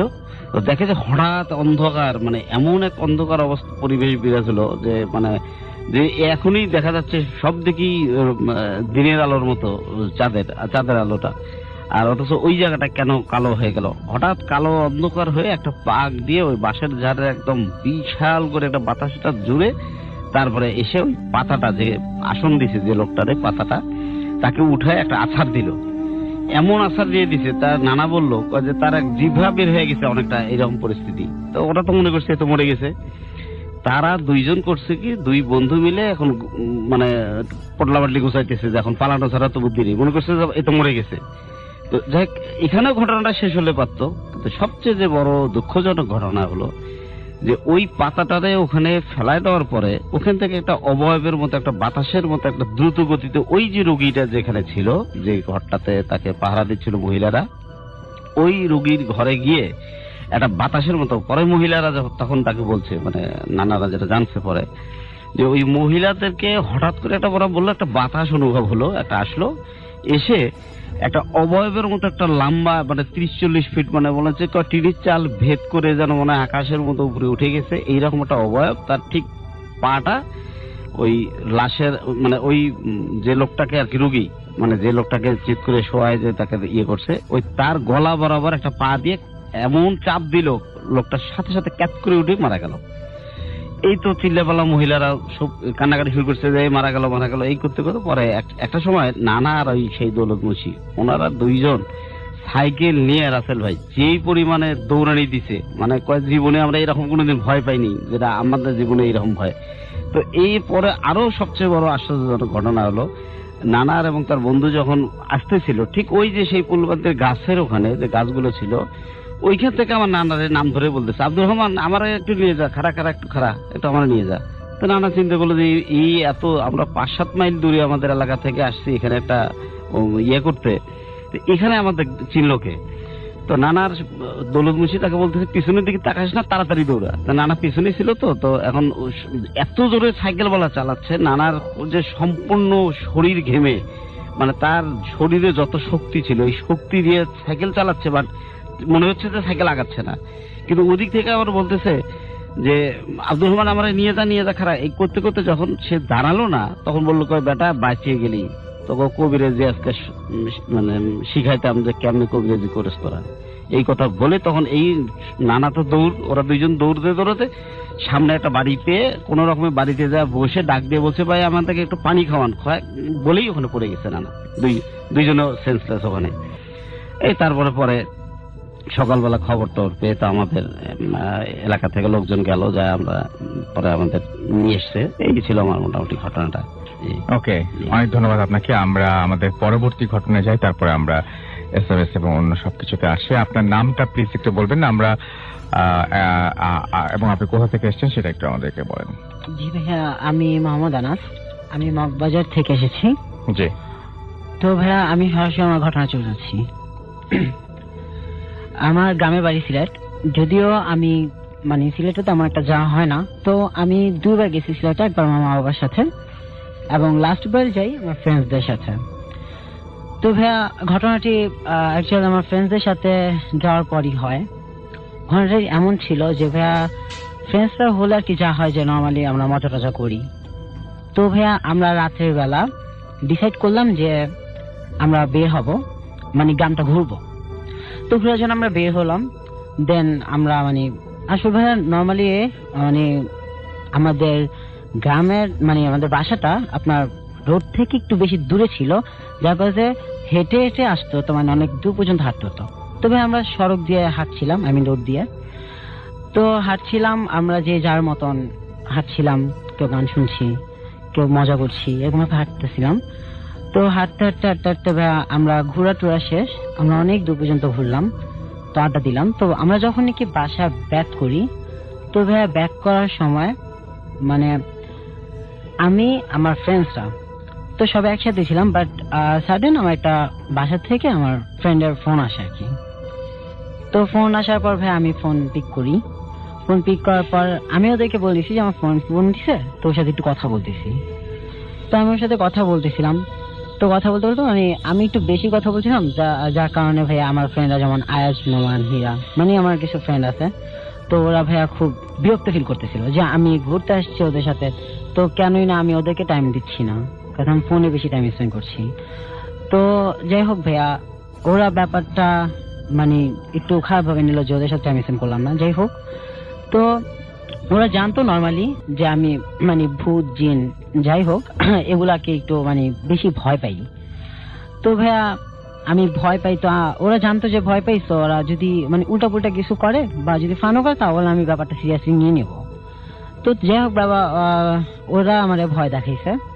তো ভাইয়া ফার্স্ট অফ অল যখন ওরা আমার ফার্স্টে ভয় দেখাইছে, তখন আমি বুঝতে পারছি যে না ফ্রেন্ডরাই ফান করতেছে, তো ওইরকম ভাবে ব্যাপারটা নেওয়ার কিছুই নেই। বাট ভাইয়া মানে রাস্তাটার কিছু ডিসক্রিপশন দেই। মানে আমরা যে রোডটা দিয়ে হাঁটছিলাম এর দুপাশেই ছিল মানে এক পাশে ধান ক্ষেত এবং এক পাশে একটা নদী ছিল ভাইয়া, বিশাল এক নদী। তো আসলে ভাই আমরা হাঁটতেছিলাম, তো তেমন এক অবস্থা ওরা আমার ভয় দেখানোর জন্য কেউ কেউ মানে ধান ক্ষেতের এখানে চলে যাচ্ছে, কেউ কেউ গাছের পাশে চলে যাচ্ছে, কেউ কেউ বা আমার পিছনে পিছনে হাঁটতেছে, বিভিন্ন রকমের সাউন্ড করতেছে। তো ওরা এরকম করতেছে, তো ভাইয়া আমি ব্যাপারগুলো দেখতেছি, তো যার কারণে নর্মালি ছিলাম। কিন্তু ভাইয়া এক সময় আমি ফোনে কথা বলতে বলতে মানে ওদের বলছি যে ডিস্টার্ব করিস না, আমি একটু ফোনে কথা বলি। তো ভাইয়া বলতে বলতে আমি মানে একটু বেশি সামনে এগিয়ে যাই, যার কারণে মানে ওদের থেকে আমার ডিস্টেন্স একটু বেশি ছিল। তো ভাইয়া কাহিনীটা অ্যাকচুয়ালি সেখানেই হয় আর কি। তো আমার কাহিনীটা এটা ছিল ভাইয়া যে আমি হাঁটতেছিলাম, তো ভাইয়া পিছন থেকে ওরা ওই যে বললাম সাউন্ড করতেছিল, তো ভাইয়া তেমন এক মানে কিছু কিছু মানে সাউন্ড মানে সাধারণ না ভাইয়া, মানে একটু অন্যরকম সাউন্ড, দেন কিছু বাজে গন্ধ আমি ফিল করতেছিলাম। তো ভাইয়া এরকম গন্ধ ফিল করতেছি, বাজে কিছু মানে এরকম উল্টোপাল্টা সাউন্ড আসতেছে। তো ভাবলাম যে না এটা মেবি আমার হ্যালুসিনেশন হইতেছে, তো ব্যাপারটা আমি নর্মালি নেই। কিন্তু ভাইয়া আমি যখন আরেকটু সামনে বাড়ি তখন দেখি যে মানে আমার থেকে 4-5 হাত লম্বা একজন আমার সামনে দাঁড়ায় ছিল। তো ভাইয়া আমি ব্যাপারটা দেখে আমি ওখানে যে সাইলেন্ট স্টপ হয়ে যাই। বাট ভাইয়া আমি ভাবছি যে না, মেবি আমাদের একটা ফ্রেন্ড আছে তন্ময়, একটু লম্বা, তো আমি ভাবছি যে না মেবি ও। তো ভাইয়া যেহেতু রাত ছিল, ফেস ভালো মতন দেখা যাচ্ছিল না, কিন্তু আমি ফিল করতে পারছিলাম যে সামনে কেউ দাঁড়ায় আছে, মেবি আমার ফ্রেন্ডই। তো ভাইয়া আমি তার মানে আমার ফ্রেন্ড মনে করে আমি বলতেছি যে তন্ময় দোস্ত সাইজম করিস না, এখানে তো আমি তাই ডাকতেছি ভাইয়া, কিন্তু সে আসতেছিল না। সে দাঁড়াচ্ছে যে মানে দাঁড়াই আছে। তো ভাইয়া দাঁড়াচ্ছে। তো আমি ভাইয়া গেছি কোনো রকম, আমি সামনে গেছি। তো আমি যতই সামনে বাড়ি সে ততই পিছনে যায়, আমি যতই সামনে বাড়ি তার রাখার জন্য সে ততটাই পিছনে যায়। আবার আমি যখন পিছনে যাই তখন সে আমার সামনে আসে। তো ভাই এরকম ফাইজলামি করতেছে। তো এরকম করতে করতে ভাইয়া মানে অ্যাকচুয়ালি হয়েছে কি, যখন আমি বেশি ভয় পাই তো মানে আমি যখনই কি তার স্পর্শ করতে যাই, মানে আমি তার সামনে যাই, তো তখনই ভাইয়া পিছন থেকে আমার ফ্রেন্ড আসে মানে চিৎকার করে ওঠে, যার কারণে পিছনে ঘুরে ভাইয়া সেন্সলেস হয়ে যাই। ওকে, থ্যাংক ইউ সো মাচ। দ্বিতীয় ব্যক্তির কাছে, এবং আপনার নামটা প্লিজ আরেকবার একটু বলবেন। আলমগীর ভাই, রাইট? সো আলমগীর ভাইয়ের ঘটনা আপনারা যেহেতু বলছেন, আমরা শেষ ঘটনাটা শুনে আসি আমার কাছ থেকে। জি, আরেকবার নামটা বলবেন প্লিজ। জি, আমার নাম আলমগীর সরকার। আমি আসছি পূর্ব জোরাইন থেকে। তো রাসেল ভাই, ঘটনা তো প্রচুর আছে, যাই হোক আজকে একটু এটা বলি। তো আমি ঘটনা চলে যাই। এটা আমার সঙ্গে আমি জানি না কতটুকু ভৌতিক বা কতটুকু ইয়ে, কিন্তু আশ্চর্য লাগছে আমার কাছে একটু যে বিষয়টা কেন এরকম হলো।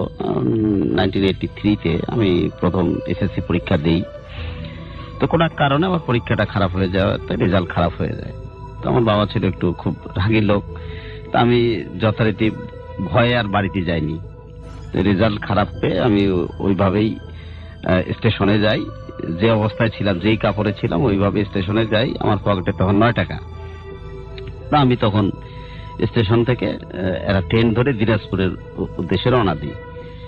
তো কাউনিয়া স্টেশন নামে আমাদের রংপুরের গাইবান্ধার মাঝামাঝি একটা কাউনিয়া স্টেশন আছে, ওই স্টেশনে আমি নামলাম, মানে কোন এক কারণে নামলাম। তো নেমেই হঠাৎ ওই চেকারের হাতে ধরা পড়লাম। তো উনি বললো যে এই তুমি এই অবস্থায় কোথায় যাচ্ছ, কি অবস্থা? তো তখন স্টুডেন্ট ছিলাম, সাধারণত স্বভাবত একটু ভয় পাতাম। তো তখন জিজ্ঞাসা করলাম, আমি বললাম যে আমি এরকম রেজাল্ট খারাপ হওয়াতে আমি একটু মানে ভয় পেয়ে গেছি, বাড়িতে যাব না, আমি এক জায়গায় চলে যাবো। তো বলছে, উনি রিকোয়েস্ট করে বললো যে না তুমি চলে যাও। আমি ব্যাক করালো। তো এই করতে করতে স্টেশনে অনেক সময় হতে রাত্রেবেলা আবার ব্যাক মানে স্টেশনে আমি ওই ট্রেনে আমি আবার গাইবান্ধার উদ্দেশ্যে আসতেছিলাম। তো হঠাৎ ওই কাউনিয়া গাইবান্ধার মাঝামাঝি একটা বামুনডাঙ্গা স্টেশন আছে। আমার তখন মনে হলো যে এখানে আমার এক মামা আছে, মানে উনি একটা ওই সাতগিরি ইউনিয়নের চেয়ারম্যান, তার ছেলে, উনি আমাদের বাড়িতে বেশ কিছুদিন লজিং ছিল। তো আমি তখন ওখানে নেমে গেলাম, ওই বামুনডাঙ্গা স্টেশনে নেমে গেলাম। নেমে যাওয়ার পরে তখন আমি নেমে দেখি যে ওখানে তো গ্রাম দেশের ওই গ্রাম অঞ্চলের স্টেশন, কোনো বাতি নাই, ইতি নাই। তো তখন আমি ওই নেমে ওই সাতগিরি ইউনিয়নটাতে কথা একটু বলে নিই আগে, যে ওই স্টেশন থেকে যেতে প্রায় 2 কিলোমিটার হেঁটে যেতে হয়। তো যেতে পথে পরে নদীর ধার দিয়ে যেতে হয়, কিছু দূর গিয়ে একটা শ্মশানঘাট হিন্দুপাড়া আছে, তারপরে হচ্ছে ওই ইউনিয়নে ঢুকতে হয়। তো সবচেয়ে বড় আমার ভয় ছিল শ্মশানঘাটটা নিয়ে। আমি চিন্তা করলাম, যাক চাঁদনি রাত, আর ইয়াং ছেলে, তখন ভয় পেতে ছিল না। আর আমার লাইফে কোনোদিন আমি জীবনে ভয় পাইনি বা এই সমস্ত তখন বিশ্বাসও করতাম না এরকম। তো তখন আমি যেতেই একটা সামনে আবার জনতা ব্যাংক আছে, ব্যাংকের পাশে একটা তেঁতুল গাছ আছে, বড় বিশাল তেঁতুল গাছ। ওই তেঁতুল গাছের আগে আমার একটু শরীরটা একটু কাটা দিল। তা আমি আবার ওই আমার যথারীতি সাহস করে এগুলাম। এগোতেই দেখি যে একটা চট পরা আর কি ছালা পরা মতো একটা লোক আমার সামনে এসে হঠাৎ লম্বা চোরা আমার সামনে এসে হাত বাড়িয়ে দিয়ে বলছে, এই টাকাতে। চেহারা কেমন ছিল? চেহারা বেশ কালো মতো, বেশ লম্বা চোরা, মোটামুটি ইয়েতে ছিল। গায়ে চট ছাড়া চট ছাড়া কিছু ছিল না, মানে উপরে একটা চট এইরকম মানে ওই যে ইয়ার মতো পড়ছে, আর নিচেরটাও ওই চট পরা ইয়েটা ছিল। তো আমাকে এসে বললো যে এই টাকাতে। আমি বললাম আমি ছাত্র মানুষ, এইরকম ভয় ভীতি, মানে আমি বাড়িতে না যে এরকম কষ্টের মধ্যে আছি, আমি খাইতে ইন্টারনি, আমি খুব খারাপ অবস্থা, আমার যা পাস দে। তখন আমি ওই 2-1টা যা ছিল দিলাম। তো দিলে পরে বললো যা, তো কই যাবি যা।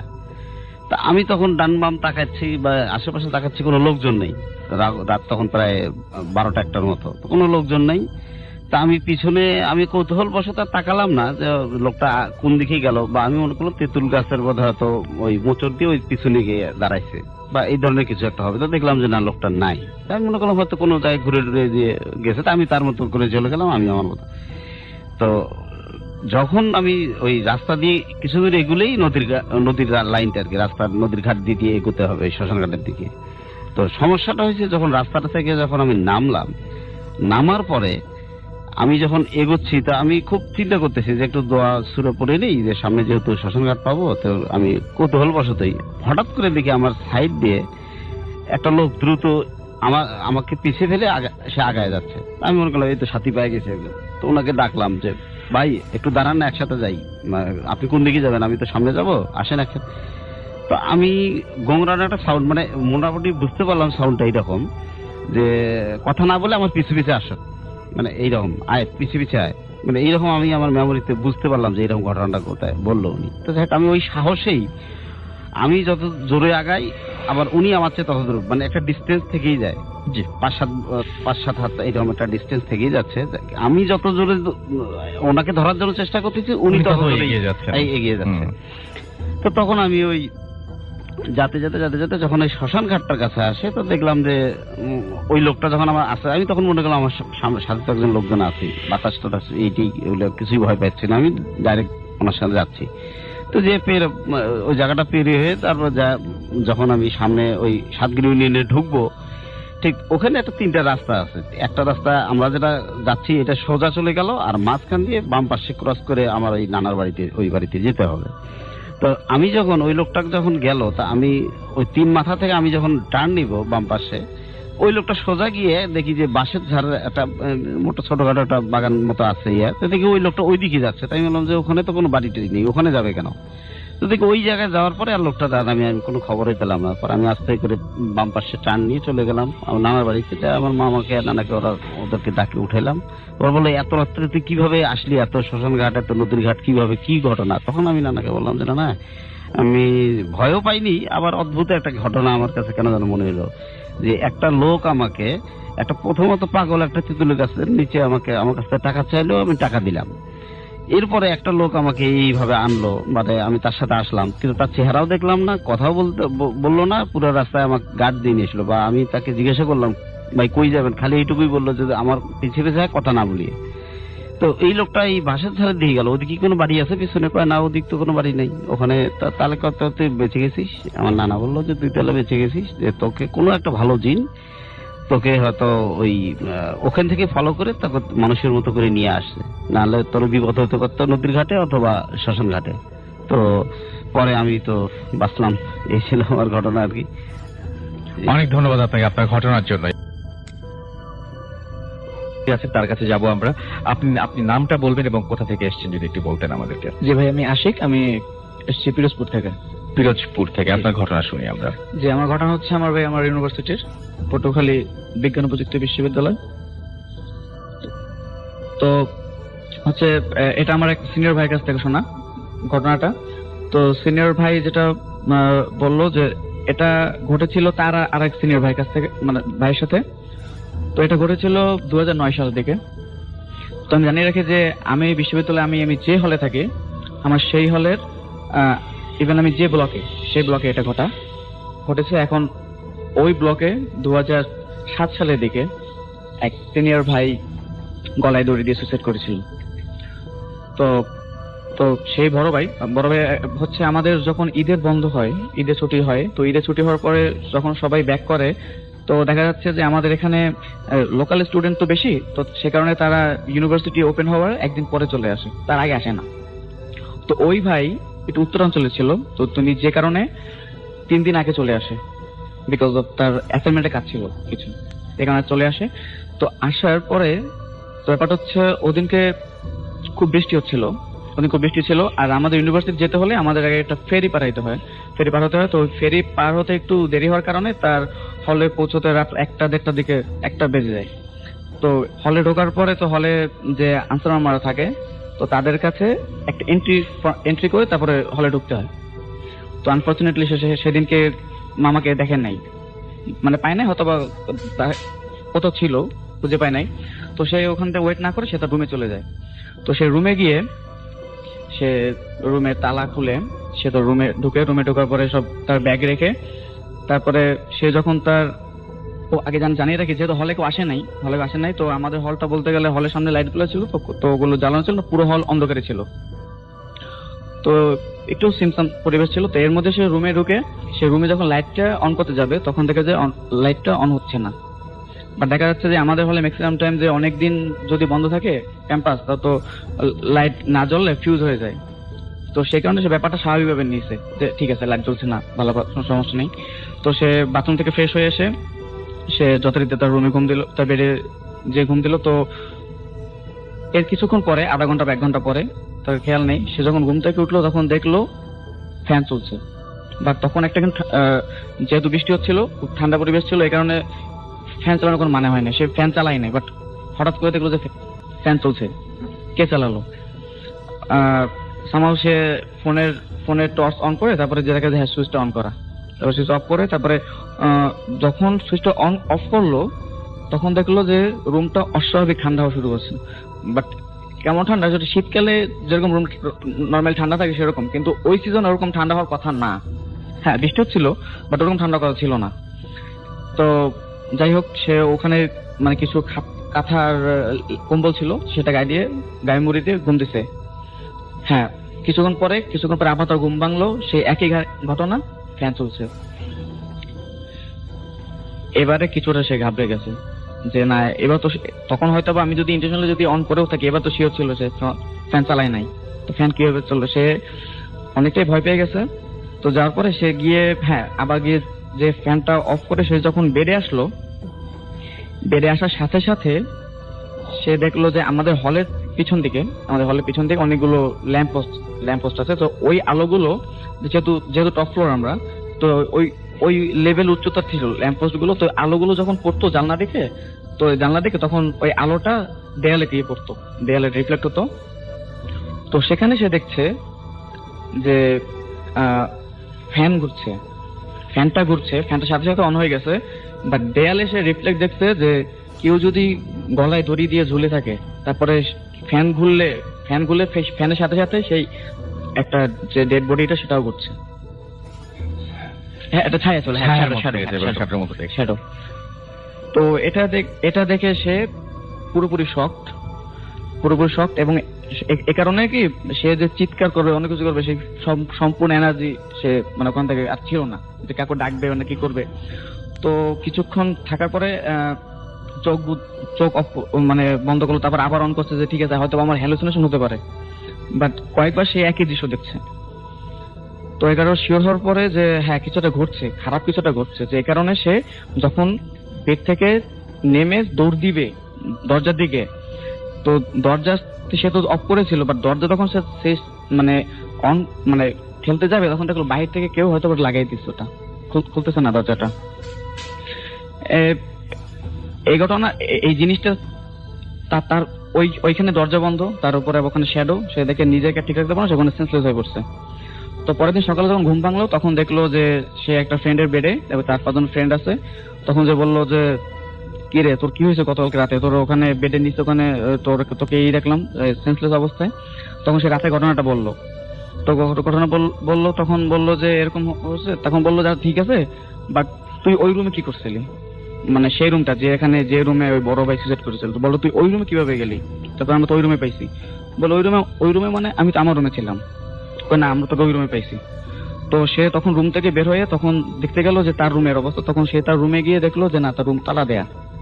সে ওই রুম থেকে বের হয়েছে, সে তারপর গেল ওই রুম খোলা আছে, মানে যে রুমটা ঘটনা করছে। তো তারপরে তার রাতে মনে আছে যে সে যখন দরজা খুলে রুমে ঢুকছে তখন সে তালা চাবিটা টেবিলে রেখেছিল। তো সেই হিসেবে তখন ওখানে থাকার কথা। তো সে ব্যাপারটা হচ্ছে সে যখন তার ওই রুমে গেল, যে রুমে ঘটনা করছে বড় ভাইয়ের, সেখানে গিয়ে দেখলো যে তালা নেই, ইভেন চাবিটা তার ওয়ালেটের ধরে রাখা। তখন ওই রুমে যারা মেম্বার ছিল স্টুডেন্ট, তারা আসে নাই। তো তাদেরকে ফোন করে তখন বলছিল যে তোরা কি এরকম কি রুমে তালা খোলা রেখে গিয়েছিলি, মানে রুম কি এরকম ওপেন রেখে গিয়েছিলি? তখন বললো যে না, আমরা তো রুম তালা দিয়ে গিয়েছিলাম। বাট কি করে কি হলো তো ওটার ব্যাপারটা জানা যায়নি। তো পরবর্তীতে হচ্ছে ব্যাপারটা হচ্ছে এই কারণে যে ভাই আমাদের বলা হয় যে আমাদের হলটা অ্যাকচুয়ালি শ্মশানের, মানে ওখানে একটা শ্মশান ছিল, তো শ্মশানের উপর আমাদের হলটা করা হয়েছে। তো এই কারণে অনেক সময় অনেক এক্সপিরিয়েন্স করে আর কি। অনেক ধন্যবাদ আপনাকে। আজকে 1 মার্চ, গত বছর এই দিনে আমার সাথে আমার জীবনের ভয়ঙ্করতম ঘটনাটা ঘটে। আজ বলবো কাল বলবো করে কিভাবে যে 1 বছর পার হয়ে গেল সেটা বুঝতেই পারিনি। যাকে ঘটনাটা খুব ছোট্ট। সেদিন ছিল 1 মার্চ 2015। রাতে আমি ঘুমাচ্ছিলাম, হঠাৎ মাঝরাতে কি যেন একটা অস্বস্তি, আমার হঠাৎ ঘুম ভেঙে গেল। অনেক সময় আমি আমার কানের কাছে স্পষ্ট করে শুনি কেউ যেন বলছে খিদা লাগছে। ব্যাপারটা এত স্পষ্ট ছিল যে আমি এখনো মনে করতে পারি আমি কোথায় কোন পজিশনে শুয়েছিলাম। স্বাভাবিকভাবে যেহেতু আমি ভীতু নই, তাই আমি ভাবলাম নিশ্চয়ই এটা কোনো অডিটরি হ্যালুসিনেশনের জন্য বুঝে আমার ঘুম ভেঙেছে। তখন আমি চিন্তা করতে লাগলাম আমার সাথে এটা কেন হলো, আর আমি ততক্ষণে পুরোপুরি সজাগ। কিছুক্ষণের মধ্যে আমার পুরানো সব ধারণাকে বদলে দিয়ে আবার সেই কণ্ঠস্বর বলে উঠল, আমি এখন তোমাকে খাবো। আমার তখন কি যে অবস্থা সেটা বর্ণনা না করি। পরপর 2বার হ্যালুসিনেশন হয় কিনা আমি জানি না, পুরোপুরি জাগ্রত থাকার পরও হ্যালুসিনেশন হয় কিনা আমি তাও জানি না। তবে এটা জানি যে এটা আমার লাইফের সবচেয়ে ভয়ঙ্কর অভিজ্ঞতা। এখানে নাসিম ভাই একটা বিষয় উল্লেখ করতে চাই, যে যেটা হলো যে একটা নতুন বাসায় আসার পর থেকেই সব খারাপ ব্যাপার ঘটে চলেছে আমার সাথে। আমার রেজাল্ট খারাপ হওয়া, ছোট বোনের অসুখ, আমার খুব কাছের একজনের মৃত্যু, সেই সাথে কিছু অস্বাভাবিক অনুভূতি। কয়েকটা উল্লেখ না করলে নয়, যেমন রাতের বেলা কিছু অদ্ভুত শব্দ, তাই উপরতলায় শুনি যে ড্রিল মেশিনের আওয়াজ। কিন্তু কমপ্লেন করতে গিয়ে আশ্চর্য হলাম যে উপরতলায় নাকি কোনো ড্রিল মেশিনই নেই, ওদিকে কতক্ষণে শব্দ বন্ধ। মাঝে মধ্যে এমনও হয়েছে আমি বাসায় একা শাওয়ার নিচ্ছি, হঠাৎ মনে হলো যে বাথরুমের দরজায় পাশ দিয়ে কে যেন হেঁটে গেল। আরেকদিন শুনতে পেলাম কে যেন ডাইনিং টেবিলের চেয়ারটাকে একটু নড়িয়ে দিল। অনুভূতিটা অনেকটা এরকম যে বাসায় আমি একা নই, আমি ছাড়া আরো একজন আছে, অথচ বাসায় তখন আমি একা। মজার করতে পেলাম সেদিন, তাও প্রায় 1-1.5 মাস আগের কথা। আমার ছোট বোন আর মা ছাদে ইভিনিং ওয়াকে গেল। এমন সময় ওদের সাথে দেখা হলো আমাদের উপর ফ্লোরের আমার 6 বছরের জুনিয়রের সাথে। ও এবার এসএসসি পরীক্ষা দেবে। তো এখানে একটা কথা বলে রাখি, আমাদের ফ্ল্যাটটা 8 তলায়, তার উপর 9 তলা ওরা থাকে, এবং এর ঠিক ইমিডিয়েট উপরে ছাদ, আর আশেপাশের বিল্ডিং গুলো সব ছোট ছোট। যাই হোক, তো মেয়েটি একটা অদ্ভুত তথ্য শেয়ার করলো আমার ছোট বোনের সাথে। ও বলল, জানো আমাদের পাশে না জিম আছে। ছোট বোন খুব অবাক হয়ে জিজ্ঞেস করে, কেন, কিভাবে বুঝলে? সে এটা বললো যে সেটার সারাংশ মোটামুটি এরকম যে উপরের 4টা ফ্লোরে নাকি মাঝরাতে রাতের বেলা প্রায় শব্দ শুনতে পায়। তো একদিন ওর বাবা সাহস করে দেখতে গিয়েছিল, শব্দ শুনে ভালো যদি কোনো চোর টোর থাকে। আশ্চর্যের ব্যাপার হলো যে ছাদের দরজা খোলার আগ পর্যন্ত আমাদের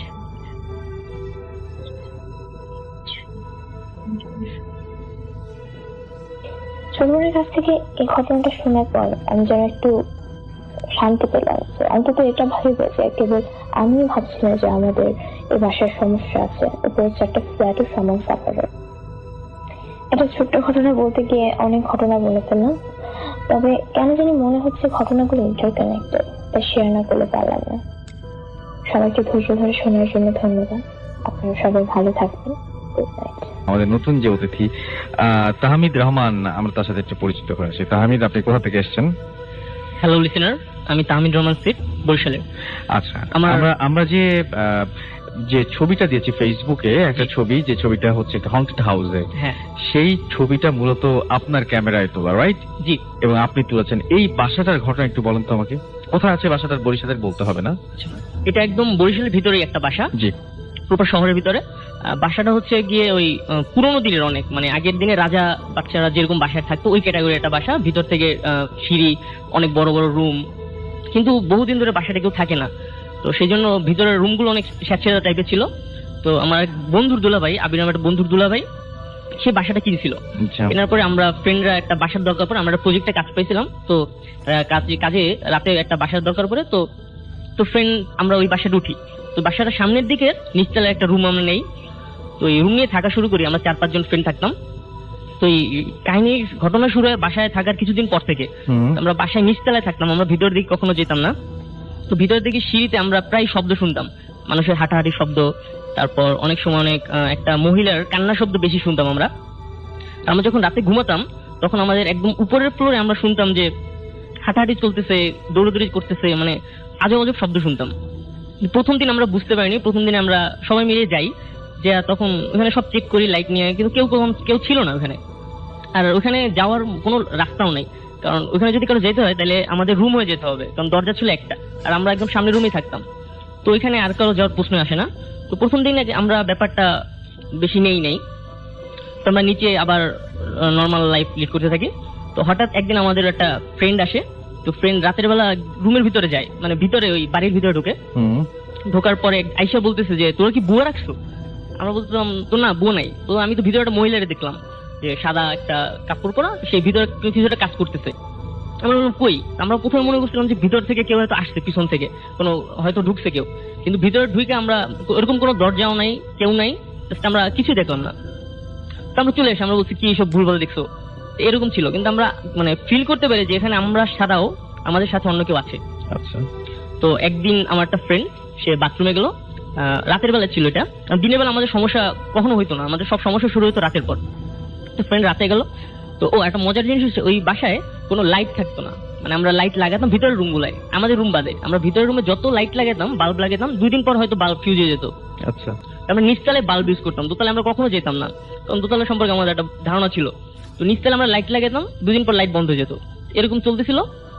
তো আমার ফ্রেন্ডরা যেদিন বাথরুমে যায়, তো ও বাথরুমের ভিতরে গোসল করতেছিল, হঠাৎ করে ওর বাথরুমের লাইটটা মানে হয়ে যায়, ফিউজ হয়ে যায়। তো মানে ফিউজ হওয়ার সাথে সাথে ও ফিল করে, ও চিৎকার দিয়ে বের হয়ে আসে বাথরুম থেকে।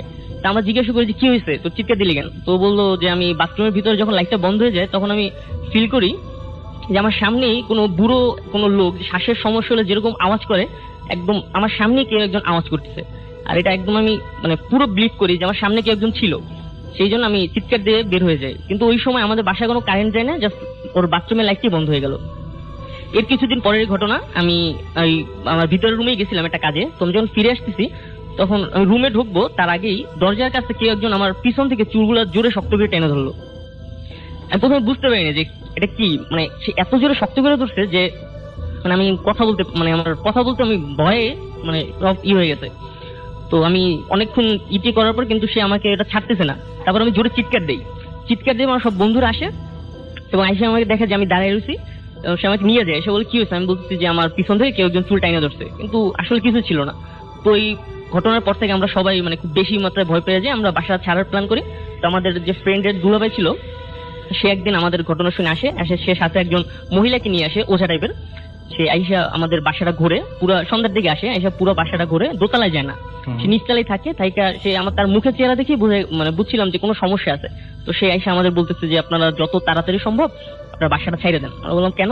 তো এই বাসায় আপনাদের সাথেও একজন থাকে এবং সে অনেক মানে একটা মহিলা, সেটা মহিলা থাকে এবং সেই বাড়িটা তৈরি করার পর থেকেই সেই বাড়িতে আসে এবং সে চায় না আপনারা এখানে থাকুন। আর সে আপনাদের অনেক বড় একটা ক্ষতি করে ফেলতে পারে। সে আপনাদের রুমের দরজা পর্যন্ত আসে, বাট আমি জানি না কেন আপনার দরজার ভিতরে ঢোকে না, কিন্তু সে আপনার এখন পর্যন্ত দরজা পর্যন্ত আসছে। আপনারা যত তাড়াতাড়ি পারেন বাসা ছেড়ে দিন, আর বিশেষ করে চৈত্র মাসের আগে বাসাটা ছেড়ে দিন, নাহলে আপনাদের অনেক বড় ক্ষতি হয়ে যাবে। তো সেদিন আসলে ঘটনা ছিল, সেদিন ছিল ফাল্গুনের শেষ দিন। তো আমরা সেই রাতেই বাসাটা ছেড়ে চলে আসি এবং আমরা রিস্ক নেই না কোনো যে বাসায় থাকার মতো। তো পরে আসার পর আমরা খোঁজ নিয়ে জানতে পারি যে ওই বাড়ির যে মালিক ছিল, মানে আমার দুলাভাই কেনার আগে যে মালিকটা ছিল, সে ওই বাড়িতে থেকে কোনো একটা কারণে কিছু একটা দেখে মানে প্যারালাইজ হয়ে গেছে, মানে কোনো ভয়ে প্যারালাইজ হয়ে গেছে। সে ওই বাড়িটা তারপর বিক্রি করে দেয়। আর কিছুদিন আগে জানতে বললাম আমাদের যে দুলাভাই ছিল, সে বাড়িটা মানে সংস্করণ করার পরে তারপর সে কোনো একটা কারণে বাড়িটা আবার অন্য একজনের কাছে বিক্রি করে দেয়। এই ছিল ঘটনা। অনেক ধন্যবাদ আপনাকে। আমরা চলে যাচ্ছি আমাদের পরবর্তী ঘটনায়। আপনার নামটা প্লিজ একটু বলবেন। হ্যালো লিসেনার্স, আমি Zarif Khan, organisation secretary, Barishal youth society. Okay, শুনি আপনার ঘটনা। আমি সরাসরি ঘটনায় চলে যাচ্ছি। রাসেল ভাই, ঘটনাটা আনুমানিক 2013 সালের এবং ঘটনাটা আমি আমার এক দূর সম্পর্কের ফুপার কাছ থেকে শুনেছি। তো রাসেল ভাই উনি বরিশালের একটা অজপাড়াগাতে থাকেন। তো ওনার পেশা বলতে নর্মালি ফসলের চাষি ছিল। তো সে কারণে তাকে প্রায় ফসলের কাজে বরিশালের বাইরে আসতে হতো শহরের দিকে। তো প্রথমেই বলে রাখি যে তার একটা সাইকেল ছিল, উনি সাইকেলে করেই বরিশালে শহরে আসা যাতায়াত করতেন। তো এরকম একদিন উনি গ্রাম ছেড়ে শহরে আসেন তার পার্সোনাল কাজে। তো ওনার ছেলে আমার যে ফুফাতো ভাই সোহেল, ও রুই মাছ খেতে অনেক পছন্দ করত। তো সোহেল আমার ফুপাকে বলে দেয় যেন ফেরার পথে যেন ওর জন্য মানে রুই মাছ নিয়ে আসে। তো রাসেল ভাই ফুপা রাতে যখন কাজ সেরে যখন গ্রামে ফিরছেন তখন আনুমানিক রাত 11টা। তো গ্রামের এরিয়ার মধ্যে যখনই প্রবেশ করেন, আমি আগে বলেছি যে এটা একটা অজপাড়াগা, তো রাসেল ভাই ওটা মেইনলি একটা নদীর পাড়ে। তো নদীর পাড় দিয়ে রাস্তা, সেই রাস্তা দিয়ে ফুপা সাইকেল চালিয়ে যাচ্ছেন। তো কিছু দূর সাইকেল চালানোর পরে রাসেল ভাই উনি দেখলেন যে সামনে 13-14 বছরের একটা মেয়ে লাল শাড়ি পরে বসে একা কাঁদতেছে এবং অনেক জোরে কাঁদতেছে। তো এরপর রাসেল ভাই উনি সাইকেলটা স্ট্যান্ড করে আস্তে আস্তে ওই মেয়েটার কাছে গেলেন, গিয়ে জিজ্ঞেস করলেন যে তোমার কি হয়েছে, তুমি এভাবে একা বসে কাঁদছো কেন? তো রাসেল ভাই ফুপা যেভাবে আমাকে বললেন যে মেয়েটার পিছন দিক থেকে দেখে বোঝা যাচ্ছিল স্পষ্ট যে ওর চুলগুলো একদম এলোমেলো ছিল এবং যখন ঘাটটা ফিরিয়ে আমার ফুপার দিকে তাকায় তখন ওর চোখগুলো একদম লাল ছিল। এবং তাকানোর পরে রাসেল ভাই ফুপা দেখলেন যে ওই মেয়েটা হচ্ছে তাদের গ্রামের বাড়িতে তো উঠান থাকে, তো ওই একই উঠানের অপোজিট সাইডের একটা বাসার আফজাল সাহেবের মেয়ে।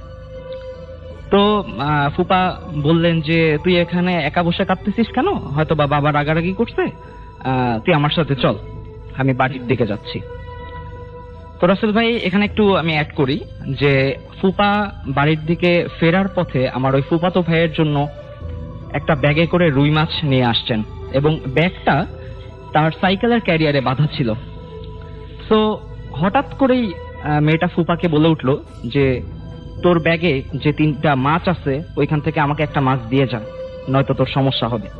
তো ফুপা অনেকটা অ্যাস্টনিশড হয়ে গেলেন যে আসলে মেয়েটা কিভাবে জানলো। তারপরেও হয়তোবা তিনি আবার মনে করলেন যে হয়তোবা ওর কাকি ওকে বলছে, যেহেতু এক বাড়ির উপরেই বাসা, মানে একটা উঠোনের উপরেই বাড়ি। তো ফুপা তখন অতটা হতভম্ব না হয়ে ফুপা ডিরেক্টলি বললেন যে আচ্ছা ঠিক আছে, তুই আমার সাথে বাড়িতে চল, সাইকেলের পেছনে ওঠ, আমি তোকে বাড়ি পৌঁছে দিই, তোর কাকি আজ রাতে রান্না করবে, রান্না করে তোকে দিবে।